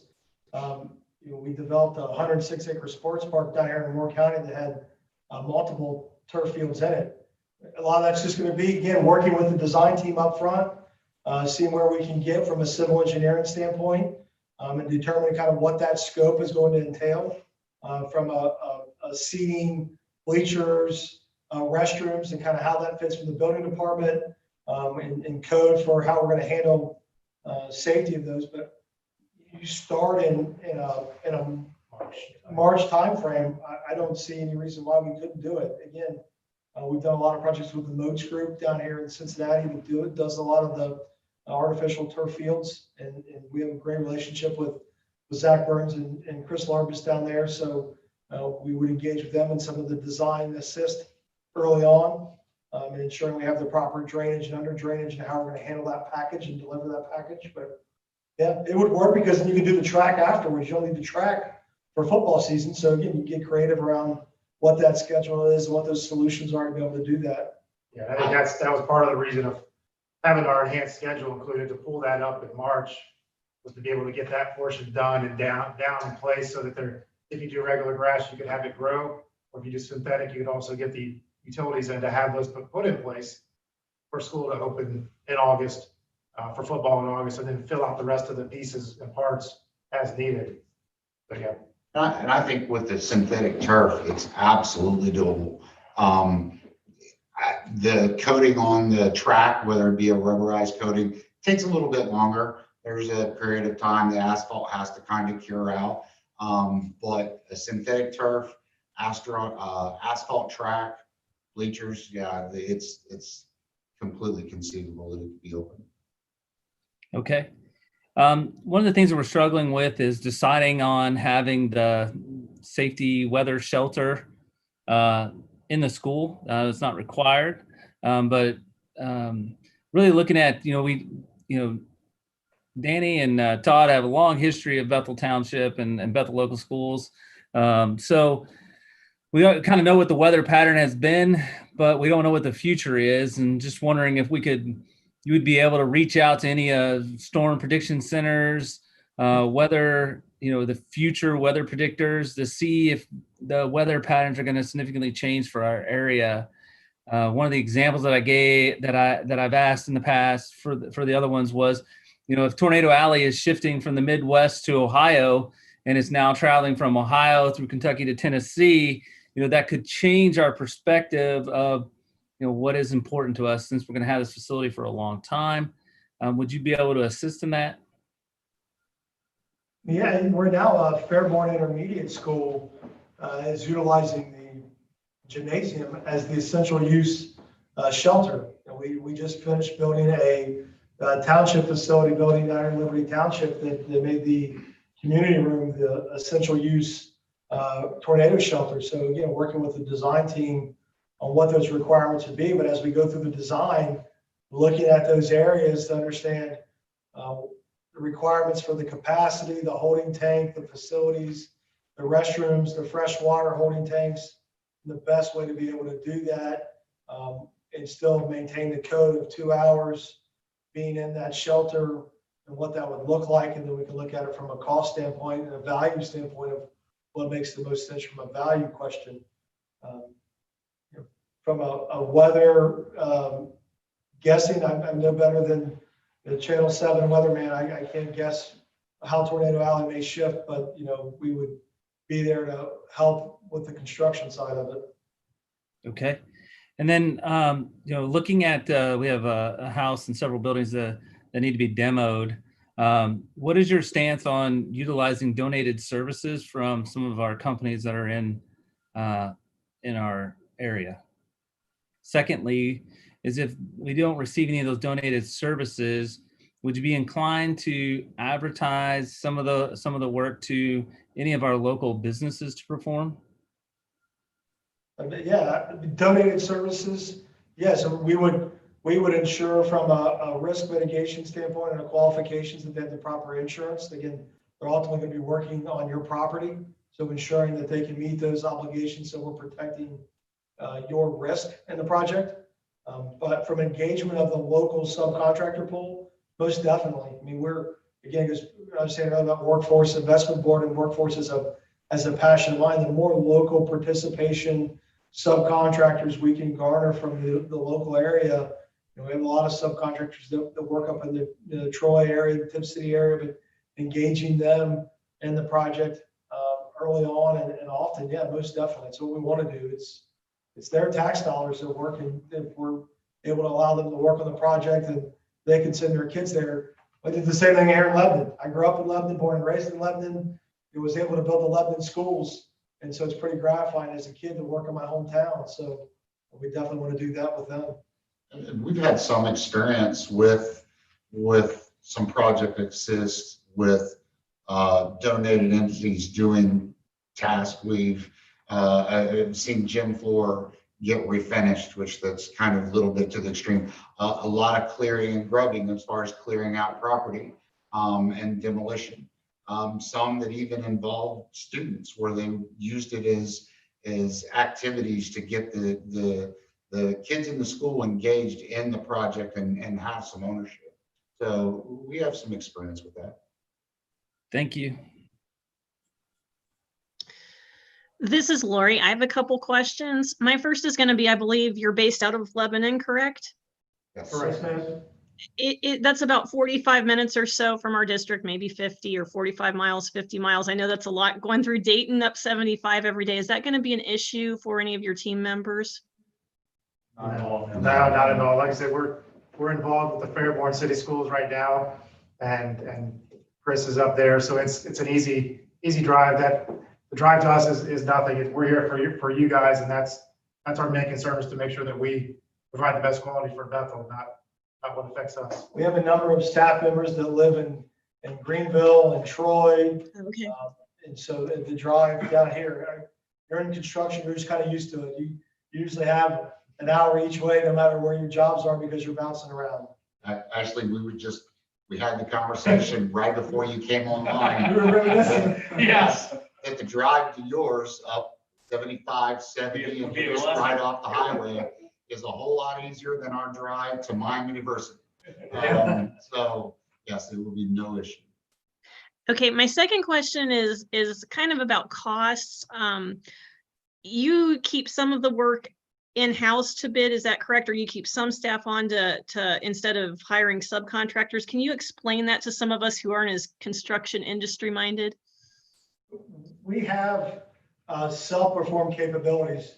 So we have the ability to do some of the work with our own forces, but with Ohio revised code and Ohio construction reform, any school project or public works project we do, if we chose to put a bid package together that we were going to self-perform, we would kind of declare that ahead of time. So we would let your team know, or let Justin know, hey, this is a package we're going to self-perform, and we're required to turn our bid in 24 hours in advance. So if all the subcontractor bids to us were due on the 4th for our guaranteed maximum price assembly, we would submit our price to the design team or to Justin 24 hours in advance to ensure, we can look at it and level it, and there wasn't any,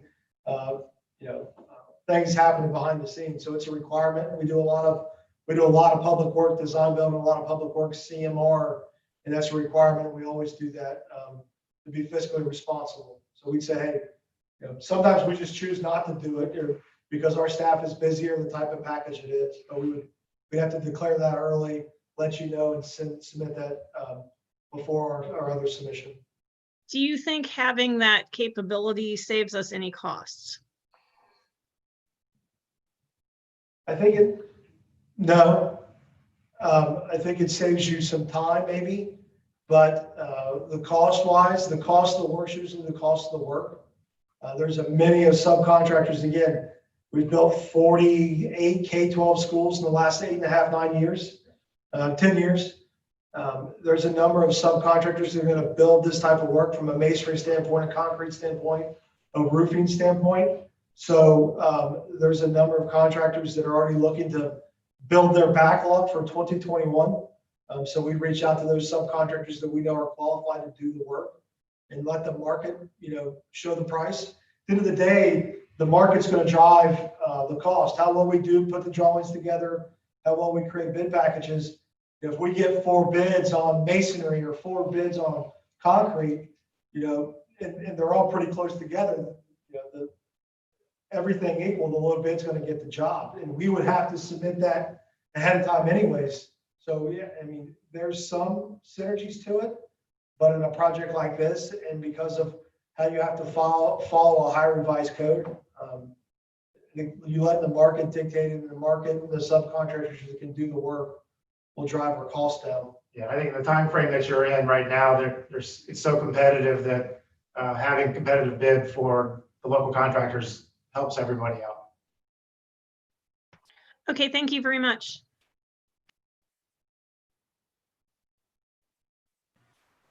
Hi, this is Julie. I just have a couple questions. One is a follow-up to what you were just talking about the self-performing. I know you just said you were able to, but it sounds like you maybe are not going to in this case. Is that a fair assumption, or you may or may not? I don't know. Again, with where we are with the design of the facility and what the design may ultimately end up being, you know, how much of the project will be, we don't self-perform masonry, the concrete we'd self-perform. We might self-perform some of the concrete, we'd self-perform some of the carpentry, metal studs, drywall, acoustic ceilings, but not really knowing what the drawings look like. Again, as we dive into pre-construction and set up our bid packages and dive further in that with the AE team and Garmin and Miller, and that would kind of drive and dictate what that would be. I think if I answered that right now, with the information I have, it'd be a little bit too premature. Okay. What's your experience or expertise with OFCC and ELPP? Extensive. Like I said, I think everybody in this room has done multiple projects through OFCC. I've worked on dozens on the architecture side in my past experience, and I think Chris and Robbie and Rick can all talk about. I've lived in Oaks so long that I remember when it was horrible to just now bearable. So we have a lot of OFCC, OFSC, and OFCC. When we were the construction manager at risk for the $90 million Middletown schools, we were also the owner's rep. So working through the CFAP and the L program and working through facilitation of funds and funding draws, we kind of wore dual hats on that project.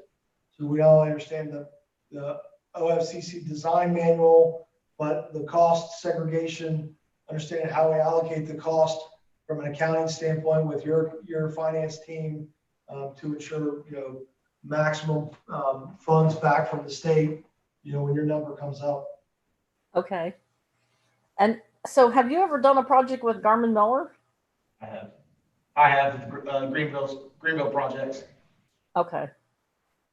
Okay, and then one last question. How do you feel about community involvement and open collaboration, transparency with the community, not just the community, but stakeholders? You know, I know typically a lot of times that the staff and administration and board and teachers are included, but what about including the community and all stakeholders? It's a must.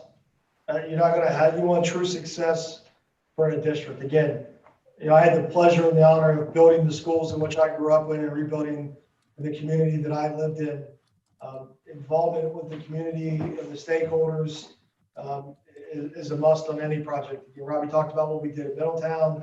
We've done a lot of that in the village of Glendale. It has to happen because there's a sense of pride that it creates in the community. Again, it's their money that they're entrusting that we're utilizing the best way. So getting their engagement, getting them involved in the project, getting them engaged in topping out ceremonies and groundbreakings and building tours and what does this look like, and you know, what do we think about this look or this design charrette. I think it's a must. It's just you're asking a lot from your community to support you, and we need to bring them along all the way. And we went as far as when we set the community outreach and involvement programs, going door to door with invites, giving our business cards for contact information. I was a senior project manager for one of the largest schools around, and we went through this, and I handed out my business card to the community and would field phone calls with answers. We would post on social media to the community. We would post through the school's website. We would have community forums that involved us and the school district and the design team at stages through the project. And then, of course, at the end, you all celebrate together with the groundbreak and knowing that they came along the entire way. So definitely a lot of experience with community involvement. And I agree with Justin. I mean, it's a must. It's a have to. Okay, thank you very much. Thank you. Hi, this is Lida. I can see and I heard you mention Hamilton High grad here. Thank you for your work there. Small world, small world. I saw in your presentation that you sent out to us in advance some mention of a couple of schools, but can you just mention in the last maybe 5 years, how many K-5 projects you've been involved with, and then how many stadiums you've been involved with, just to give us kind of an idea? So I actually worked out at the Middletown Stadium that they did out there, and I worked out at the Hamilton Stadium that they built out there. So one of the things that came up in one of our other meetings was about the wow factor and the concept of the fact of walking into Hamilton, and that was such a nice arena. And then Middletown came through and said, "Hey, we'd like to have 5 more seats in it than what we have in Middletown." Sounds about right. In Hamilton. So that's the case, and this is definitely your guys' opportunity to have 10 more seats than what they have there. So we'd love to, we've got the experience in doing it, and would love to work with you guys on it. But we built, again, Middletown Middle School, Middletown High School, Hamilton High School, Willowville Elementary, Summerside Elementary, Bethany K2 building, a Bethany 3-8 building. Again, we're working on Fairborn Middle School, Rosa Parks Middle Schools in addition. So those were just probably the last 3.5, 4 years. Those are the K-12 schools, and I think 50-50 of those are OFCC, and the other ones were local funded, and some of them were mixed. To Chris's point, Middletown High School, we built a stadium there. We've also done the Hamilton Stadium. We built, like I said earlier, we just finished a 106-acre sports park that had 4 artificial turf fields, 4 artificial baseball fields, 16 natural grass soccer fields. So extensive knowledge of kind of stadiums and how they go. We've also done a couple artificial grass baseball stadiums in Springboro, Miracle Field up there. So again, we have a really good relationship with the Moats group, the individuals that, again, the bleachers, the track, the fencing, and everything that goes around those types of facilities. Excellent. Thank you. Welcome. Todd Bird, I just had a couple quick questions. The Fairborn school that you guys are getting ready to start, what grade levels are is that school going to be again? 5 and 6. I think it's their, yeah, 5 and 6. 5 and 6. It's their intermediate. Middle school or intermediate. Okay. I actually worked on the other Fairborn school that just finished up, so I knew that was younger, like even maybe some preschool. What's the square footage of the that project you guys are getting ready to start at Fairborn? 100,000. Yeah, it's just right over Just over 100,000 square feet. Okay, just curious compared to our project, how big that was. So okay, thank you very much. Appreciate it. No, thank you. Danny Elam here. Just wanted to say how I wish that we could have done this in person instead of.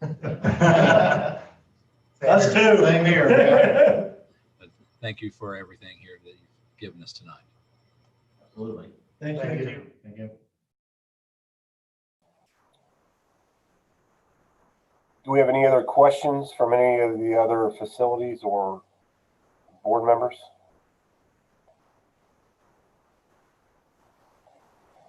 Okay, with that being said, I'd like to thank the Conger group for being here this evening. We appreciate your time and your presentation and taking some of our questions. At this time, you guys, we'll excuse you guys from the meeting. We have concluded the meeting for this evening, and we're going to have some, obviously, discussion, deliberation. I'll share with you the same thing that I shared with the other 2 groups that we interviewed this evening. We hope to have a decision made very, very soon. And we will be in contact with all companies very, very soon to let them know the outcome, regardless of what's decided. So thank you again for your time this evening. Thank you very much. Appreciate it. Be safe. God bless. Thank you. Thank you.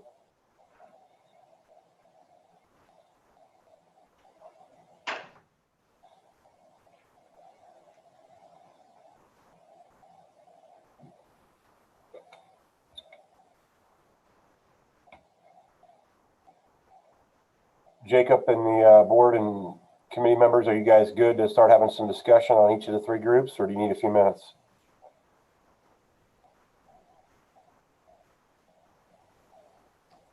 I think I'm good. I'm good.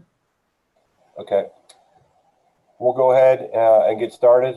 Are you okay if I open it up and allow Garmin Miller to kind of share some comments before each of us do? Does that work for you guys? Yeah, that's Okay. Eric or Laura, would you guys be willing to share some thoughts or comments? Sure, I'd be happy to. Okay, feel free. Floor is yours. All right, thank you, Justin. I'll just share some of the notes I took, starting with Conger. I like that they had the gentleman on the team that has the architecture experience. We've had that before, that situation before, and that helps out that somebody on the construction team has that experience. I thought that was a positive. Some of the software that they used we're very familiar with, which I think is a good thing. They talked about Procore management. So that's like a document manager that the whole construction team and you as an owner and us would have access to documents. I think that's good when you have that kind of organization. And they talked about using Microsoft Teams. I wish they would have talked a little bit more about the reconciliation process. I think you've heard the other firms talk about that. That's an important piece for us. That's whenever at each phase the CM comes in with the estimate, we have our estimate, we compare the numbers, and we need to be within a certain percentage, normally within 3 to 5% of each other before we move forward. And at times, if you have a large gap, the process you go through to get to that reconciliation, it can cost time, a lot of frustration if you can't agree on pricing. So I would like to hear a little bit more about that. I did think they had a unique thought there with the staging and logistics, and they talked about getting the asphalt done sooner with the athletics. I thought that was a good thought as far as getting the parking done first and getting that asphalt in place. They mentioned they worked with us before at Greenville. I'm not sure about that one on exactly what piece, if that was the high school as a single prime. On the elementary at Greenville, the CMR was Shook Touchstone. So at least me personally, I don't have much experience with Conger. I mean, that's just what it is. I mean, it's no slide on them for that. Sorry, I just want to interrupt for a second there because I noticed he answered that kind of funny too. Instead of saying that we have, when I asked that question, he said, I have. Okay. So maybe he wasn't at that company. I don't know. It just seemed a little odd to say I have. So yeah. And we did do work at the Greenville High School, which was a single prime bid. That wasn't a CMR. They may have been the contract on there. I just don't recall. Shook, we do have a lot of experience with Shook. They're a quality company. They're, I would say, leading edge when it comes to the 3D modeling. We're designing, we talked to you about designing in 3D, and, they have a person on staff. Well, they actually have multiple people on staff that utilize BIM, the 3D modeling, which I think is an advantage. They had an interesting concept with the partial occupancy. I have a lot of questions about that. We'd want safety for the students and staff, but it was an interesting idea that maybe we could talk about more. The student engagement, community transparency, I thought they had a good approach to that.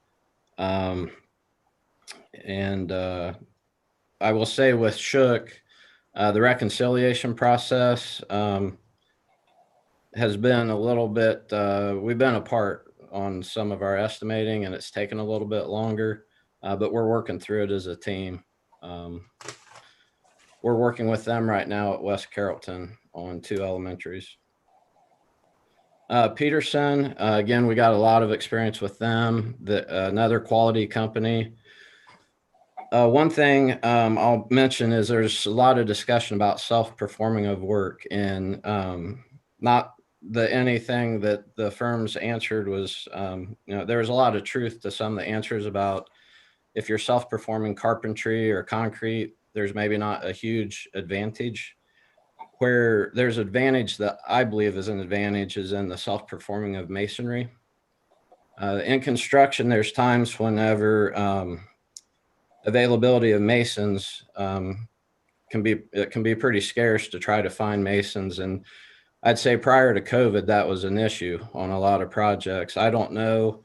I don't have a good feel right now in the midst of COVID how that's maybe changed, but that is an advantage to have a CM that has their self-performing of masonry, especially when it comes to schedule, but then also just availability. If other masonry crews are busy and they have a masonry crew they can go to, that can be helpful.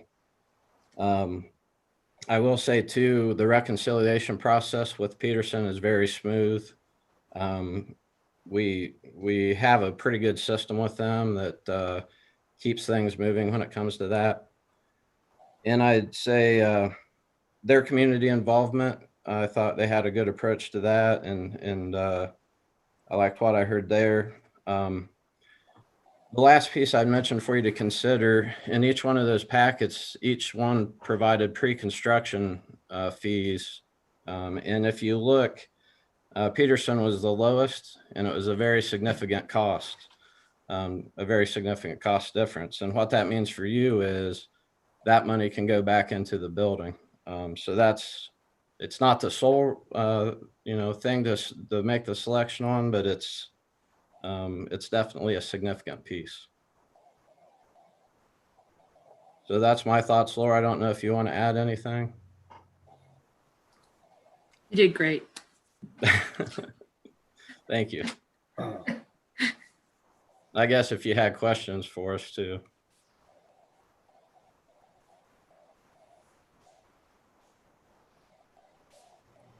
It sounds like that all the companies that we've seen tonight don't have any problem if they have plans and so forth in getting a stadium ready for next fall. And I know that I was very disappointed at our meeting that when we were told that our stadium wouldn't be ready for a couple of years. How realistic are they? To have it ready for the fall? Well, they're the builders.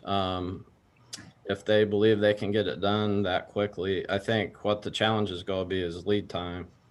We've talked to bleacher manufacturers that said they really won't make any guarantees unless you have it out to bid at the end of this year. And there's no way that you're going to have that in December.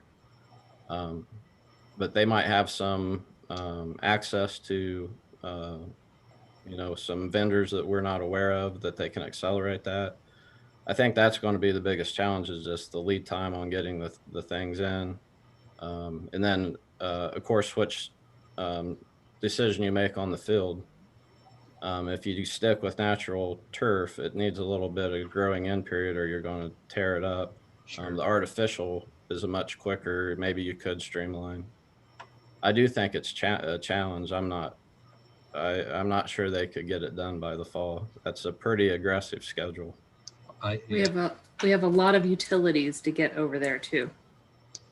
And I think, I forget who brought it up, but the parking is your biggest challenge. They got to get all the parking and drives in place and, get that all ready for you as well. There's a lot to it. I thought it was a nice concept to perhaps get the field first, add the track later, do it in pieces. I know that it's everyone would like to do a ta-da moment, but I thought that was, I kind of like that concept of doing it in pieces. Yeah, it is an option.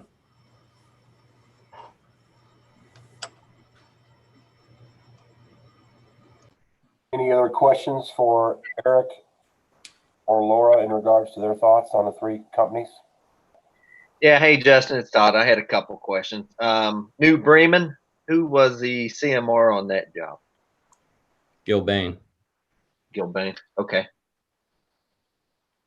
And then I was talking about the school I worked in, Jacob. The school I did at Fairborn, they did actually have a separate area for the tornado shelter where it had its own water service, had its own bathrooms and that type of stuff. I know they did do that at the Fairborn school that I worked on. Talking about subs, and I know you talked about that a little bit, Eric. And only thing, my comment on that, being a sub and being in the plumbing world, I mean, it just depends on what type of work you're talking about. I know where you're talking about the shortage of masons, but if you think about a sub, what do they do every day? Whatever they're doing, you know, if they're concrete work, they're doing concrete every day.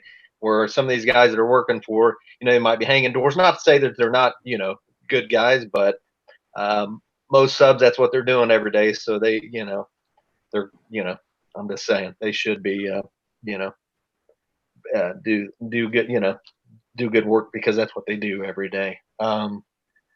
And you said, so Conger was the CMR on the Greenville. That was one of them I was going to ask you. I think you already answered that, correct? They weren't the CMR on the He was. That's what he said that. But so who was the CMR then? that one was a partnership with Shook Touchstone. Okay, sorry. Yep, you said that. You covered that. Okay. And I kind of agree with you. I mean, on the football field, it'd be nice to say, but man, it just seems like there's a lot of things that would have to happen for that to fall in place. And the only other thing I know, Danny, you were talking about the track is adding afterwards, but working on a lot of construction sites. Man, I don't know. You get the football field in, and then you come in and work on the track. It seems like, I don't know, construction sites are messy.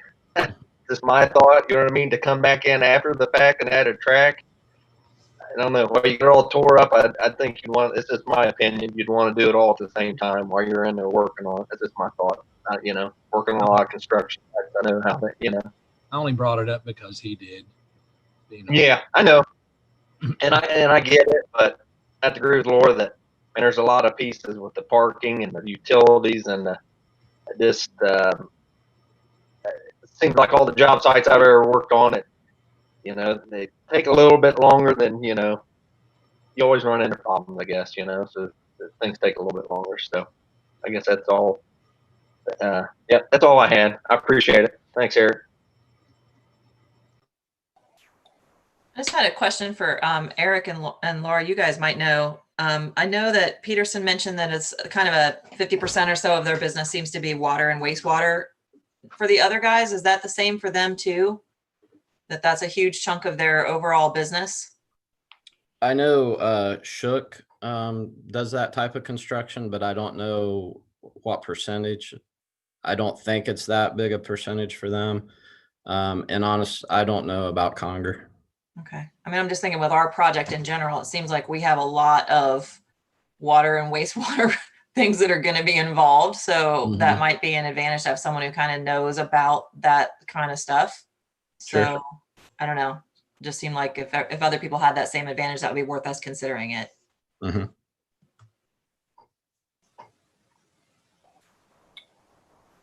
Yeah, and I was impressed with Peterson remembering and still having pictures from, 3, 4, 5 years ago during their presentation. I mean, I'm sorry, that shows that, hey, I saved it and hey, I knew where to find it. And I was really pleased with some of the thoughts they had.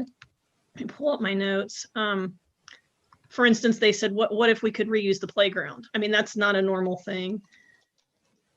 And the B at the end, they were the ones with the B building. I thought that was a really cool note to end on. Everybody had good experience, but everybody had 20 or 30 years experience. So you've got a really, a team that's worked together for a long time. They know each other. I think that's a benefit to us. And that's what I had for them. Shook, like you said, had a good idea with partial occupancy. They also mentioned the road widening, which could be an issue. I don't think any of the other firms mentioned that, but that's an important part that could be an important part of the project. I also like Shook's the virtual modeling or the virtual, trying to see here,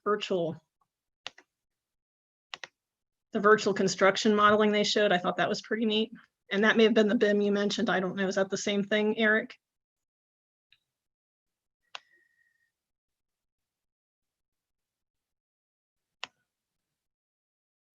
And then probably the other thing is I thought Conger had some really interesting ideas too. I think Shook and Peterson, I'm more familiar with in this area. I'm not saying that's a good or bad thing, but I think I don't know of a lot of things Conger has done this way. That may just be my unfamiliarity, but seemed like they were more south of town. So that's all I had. Okay, thank you. Any other facilities or board members have any of their thoughts on the three firms? This is Jacob. Erica, great wrap up. I think you hit the nail on the head with the key points. I really appreciate that. If any of the firms go back and watch, some constructive points, I would say. Huge key element there when I asked my question about the stadium was the fact that Peterson actually had reviewed our other videos. And so they had a really good working knowledge of some of those questions already. So even saying, hey, I think you might be setting me up with this question because I watched your video and you asked that already. And so they already were prepared for kind of the direction we were going to go. So I thought that was great that they took the time for that. And Shook, I thought had a good presentation. Except for their background icons and everything else, it was flashing, and because they kept trying to put two people in the same room, it just totally distracted me from that aspect. So for them, don't ever do that again. I wouldn't anyways, or do something different. But I just felt like they left me still having questions unanswered in their presentation, expecting, I think maybe it was my expectation that they would pretty much tell me what they told me in the RFP, but faster and simpler. And so, which I felt like they did all the way. And then with Conger, I don't think, their presentation wasn't very well presented electronically, at least, and with their, I don't know what program they were using. It definitely wasn't like a PowerPoint or anything else. It was Spartan. What was it? It was Spartan. Spartan, yes.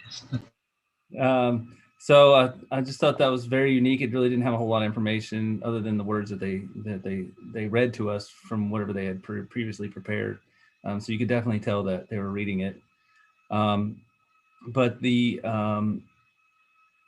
it made me really get the sense that they were really construction guys, focused on building big buildings and assisting customers who needed something built. So it was almost like they probably have a very great technical expertise in building from that aspect. So I felt that's the sense that I got from their presentation, instead of what I got from the other two, which is more timelines, more technology, more capability to manage the entire process, not just the build, but the community engagement, information exchange, all those other ancillary pieces that help us not only construct a project, but communicate it with our community and staff and everyone else from that.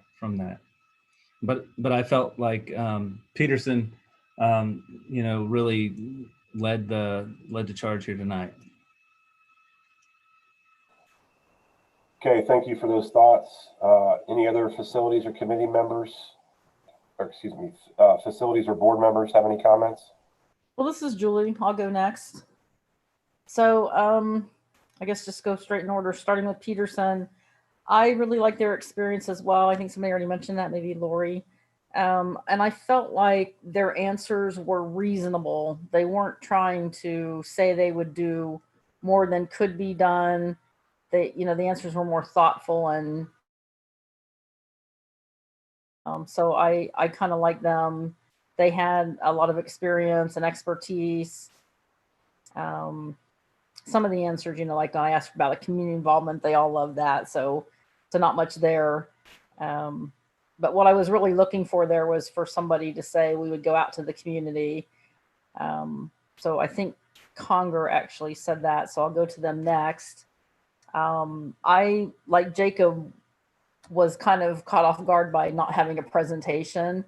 And first I kind of didn't like that, but then I think they kind of changed my mind because it forced me more to listen to what they were saying. And they may not have gone through the 10 items line by line, but they ended up answering them eventually through the discussion that they had. One thing I really liked about them too was they asked us what we thought about a successful project could be, and that they wanted feedback about how they were doing. And then, as I mentioned, they were the ones that said they would be out in front of community members. And they mentioned the door-to-door kind of thing. So not just we're going to put some stuff on social media and do some, some drive-by kind of stuff. The other thing was they mentioned quality early on, and they mentioned that a couple other times. And the only thing that I thought wasn't good about them was the 13 blank pages in the document. But that's just probably an oversight. And then for Shook, I didn't think they answered the 10 questions very well either. They went through them and didn't cover some of them.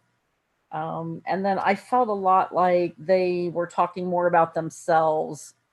We know everybody, we can do everything, we can do it earlier. So that kind of scares me a little bit, because I like I said, I like more reasonable answers of, a little thought put into it, and here's a way we could do that. So I'm kind of with Jacob on I thought Peterson led the charge. That's my thoughts. Thank you for those thoughts. I'll go ahead and give some of my thoughts as well in regards to all three firms. I'll give some highlights in some areas that I kind of brought up as concerns. Peterson, I thought, had some significant experience with their staffing. I like the fact that they had multiple people that had over 20 years of experience in the construction business, which was great. The price point and the costs were extremely within budget, and I thought that was a great thing. I thought they had some good examples of value added, in addition to talking about the drones and the use of communication with the community. But I also like the fact that they were willing to salvage playground equipment, utilize the fire department if necessary. We talked about in previous meetings the restoration of the farm and some of the materials in the barns. I thought that was a great idea. One of the things that stuck out for me on Peterson was just how many times they've reached out since they've been in the running for this position. Last week they came down and did a site visit because they wanted to watch traffic patterns in the morning, and they had their drone here and they were flying overhead, and those kind of things, which I thought was awesome that they were already willing to be on site and take a look at things, even though they haven't got the job.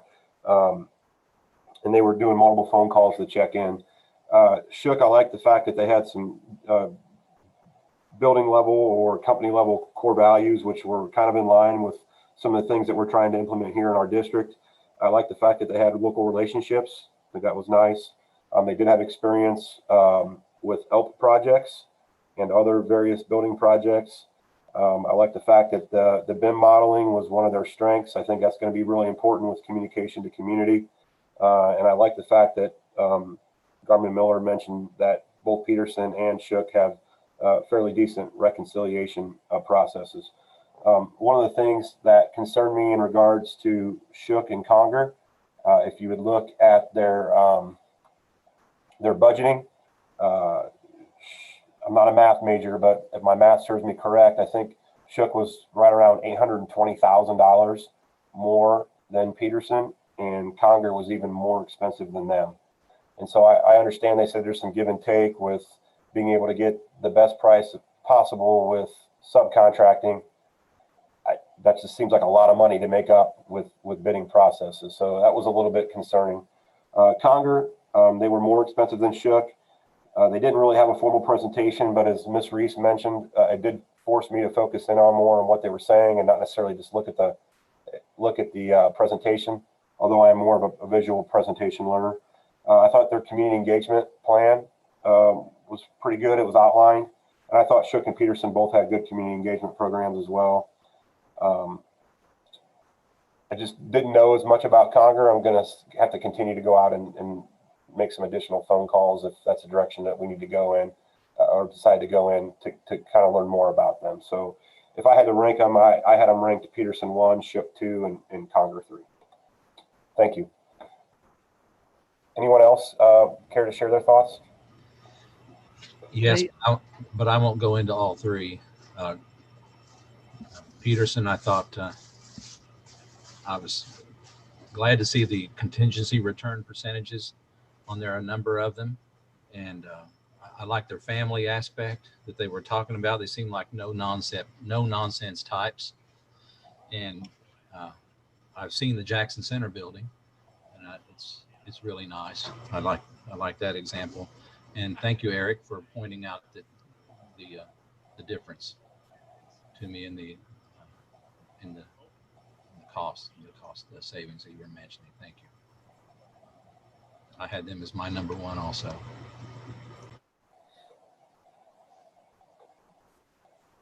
Yep. I think it's safe to say I was equally impressed with Peterson from start to finish. Every interaction with them, I felt really secure in their knowledge and their professionalism all the way through. And tonight was definitely no exception.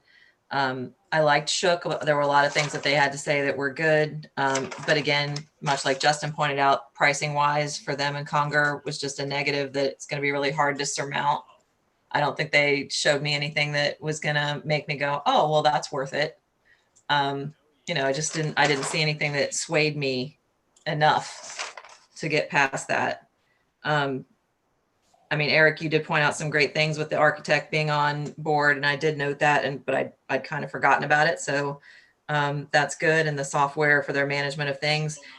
For Conger, I did like that Conger has also, there's job site superintendent said how he was like fair but regimented. They sound like good job site managing kind of people.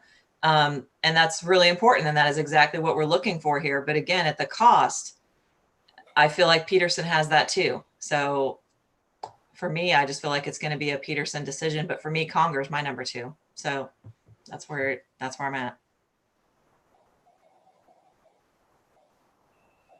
This is Jacob. I have one note to add, and I thought it was really unique that Conger made it a point to state that they had lost one of the jobs to Peterson. I thought that was very unique that they stated that in their presentation. You think they were trying to point out they're busy? Maybe. Because it was a recent loss.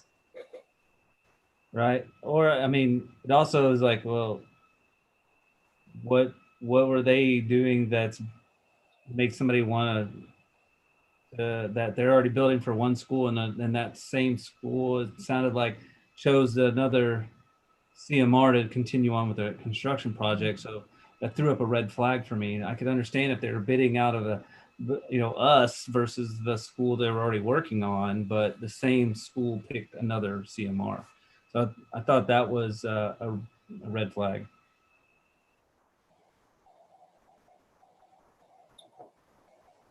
Thank you. Any other thoughts from committee members, board members, administrators?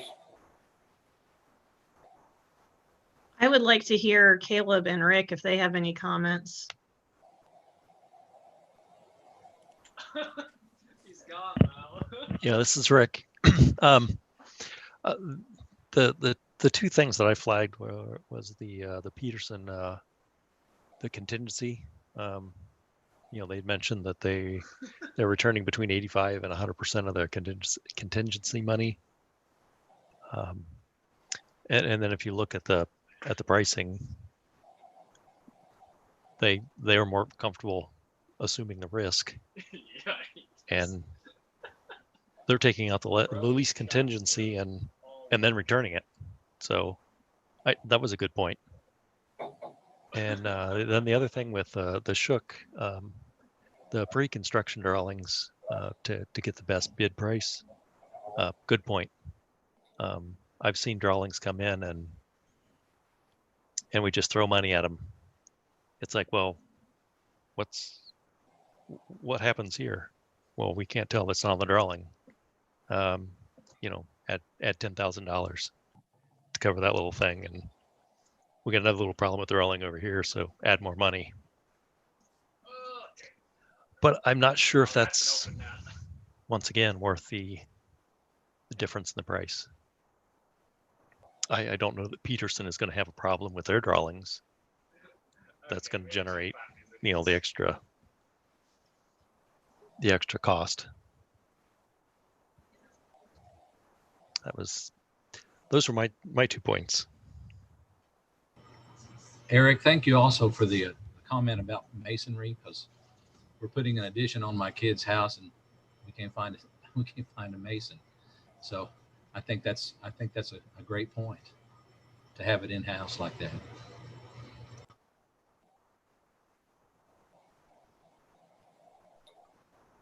Any other comments from facilities committee members?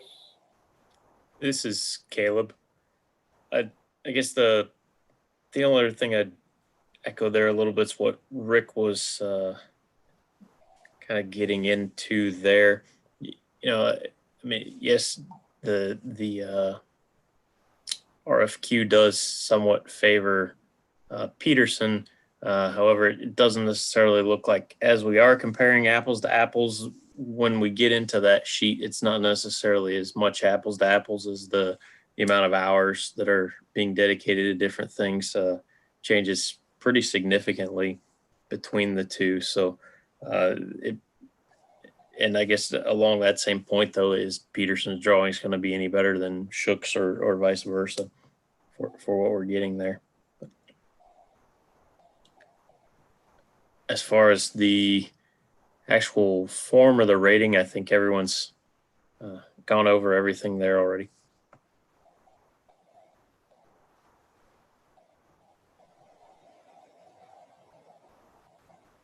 Okay, thank you. Any other comments?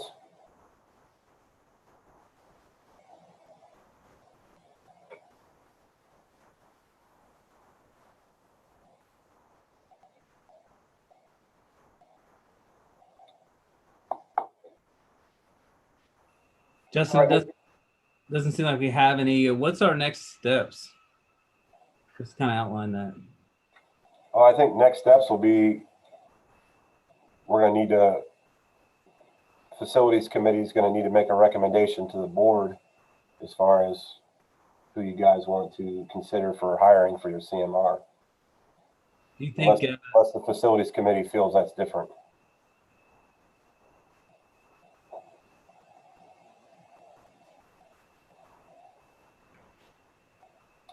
So for the architect, didn't we do it right at the end of the meeting?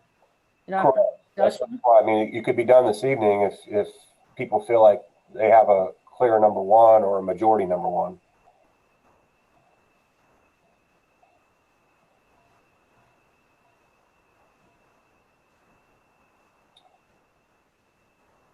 If we wanted to go ahead and rank them this evening, I think we all do. Sounds like. Yeah, I think we do too. Okay. So do we have a Jacob, will you entertain a motion if I make one? Or whose facility meeting? I'm sorry, Justin, will you entertain a motion? No, we can't do that. Okay. we not necessarily a motion, but we can have a consensus as far as who our recommendation is going to be at our upcoming meeting. Right. So does anybody want to make a recommendation for your upcoming meeting? Lori, you're on. Okay, I'll recommend Peterson Construction as our construction manager for the athletic facility and the K-5 building.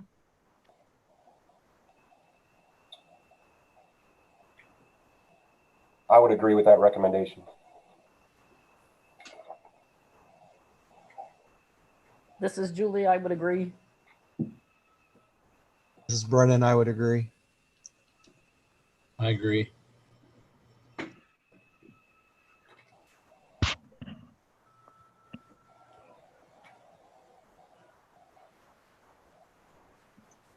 Mr. Gilbert? Yes, I agree. Agreed. Caleb, you're a little broken up there, so you stated agreed or not? Yes, sorry, agreed. Okay, thanks. All right, so as far as next steps, we will have them on the agenda at our board meeting for board consideration. They'll be on there as a motion. Mr. King, do you feel, or any of the committee members feel like a need to go into executive session for anything? We can't do that. This is a special meeting. Correct. No, my fault. Sorry about that. Yeah, special meeting only for the interviews and discussion following the interviews. So I think the facility committee members that are present went forth with a recommendation to the chair, Mr. Ferks, of the facilities committee to bring forward to the board. Sounds like that'll be an item added to the agenda for Monday for our board meeting at this point. So any other discussion you think we need to have, Mr. Ferks? I do not, unless anyone else feels like they do. I'd just like to thank everybody for their time, Garmin Miller, for your expertise, and for all three of the construction management firms. I mean, we heard some really good ideas tonight, and I would like to thank them for their time. Yeah, I would definitely concur with that statement. Thank you for all the individuals that participated this evening, those that listened in as our participants publicly, and then also the three firms as well. Mr. Hattery also wanted me to let you folks know that for public record reasons, we will need to get a copy of your scoring sheet. So if you could complete that and we can get that to him at some point in time, I would appreciate it. Excellent. And Lori, great points. Thank you to everyone as well. And I'd like to do a special thank you to Caleb Runkle and Rick Gilbert for taking time out as our community members on our facilities committee. They don't have to be here.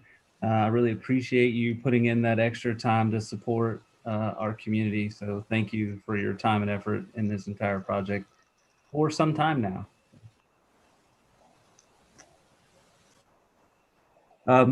With that and no further discussion, do we would entertain a motion to adjourn? I'll move. Thank you, Lida, for the motion. Do we have a second? I'll second. Julie. Thank you, Julie, for the second. Any discussion? I want to leave out Garmin Miller. I'd just like to say thank you as well to you for being here with us as our partner. And appreciate all the insight as you assist us as we go through this journey. Sure. Thank you all. Okay. Any other discussion? Brennan, could you call the vote? Miss Mansfield, Yes. Miss Reese, Yes. Miss Sebastian, Yes. Mr. Elam, Yes. Mr. King. Yes. I have a meeting adjourned at 9:44, and I would be remiss if I didn't point out the fact that Todd Bird didn't have to be here either. So I appreciate you, Mr. Bird. Hey, and I'm not as old as you keep leading on that I am. Great start. I think I've gotten more great started since I started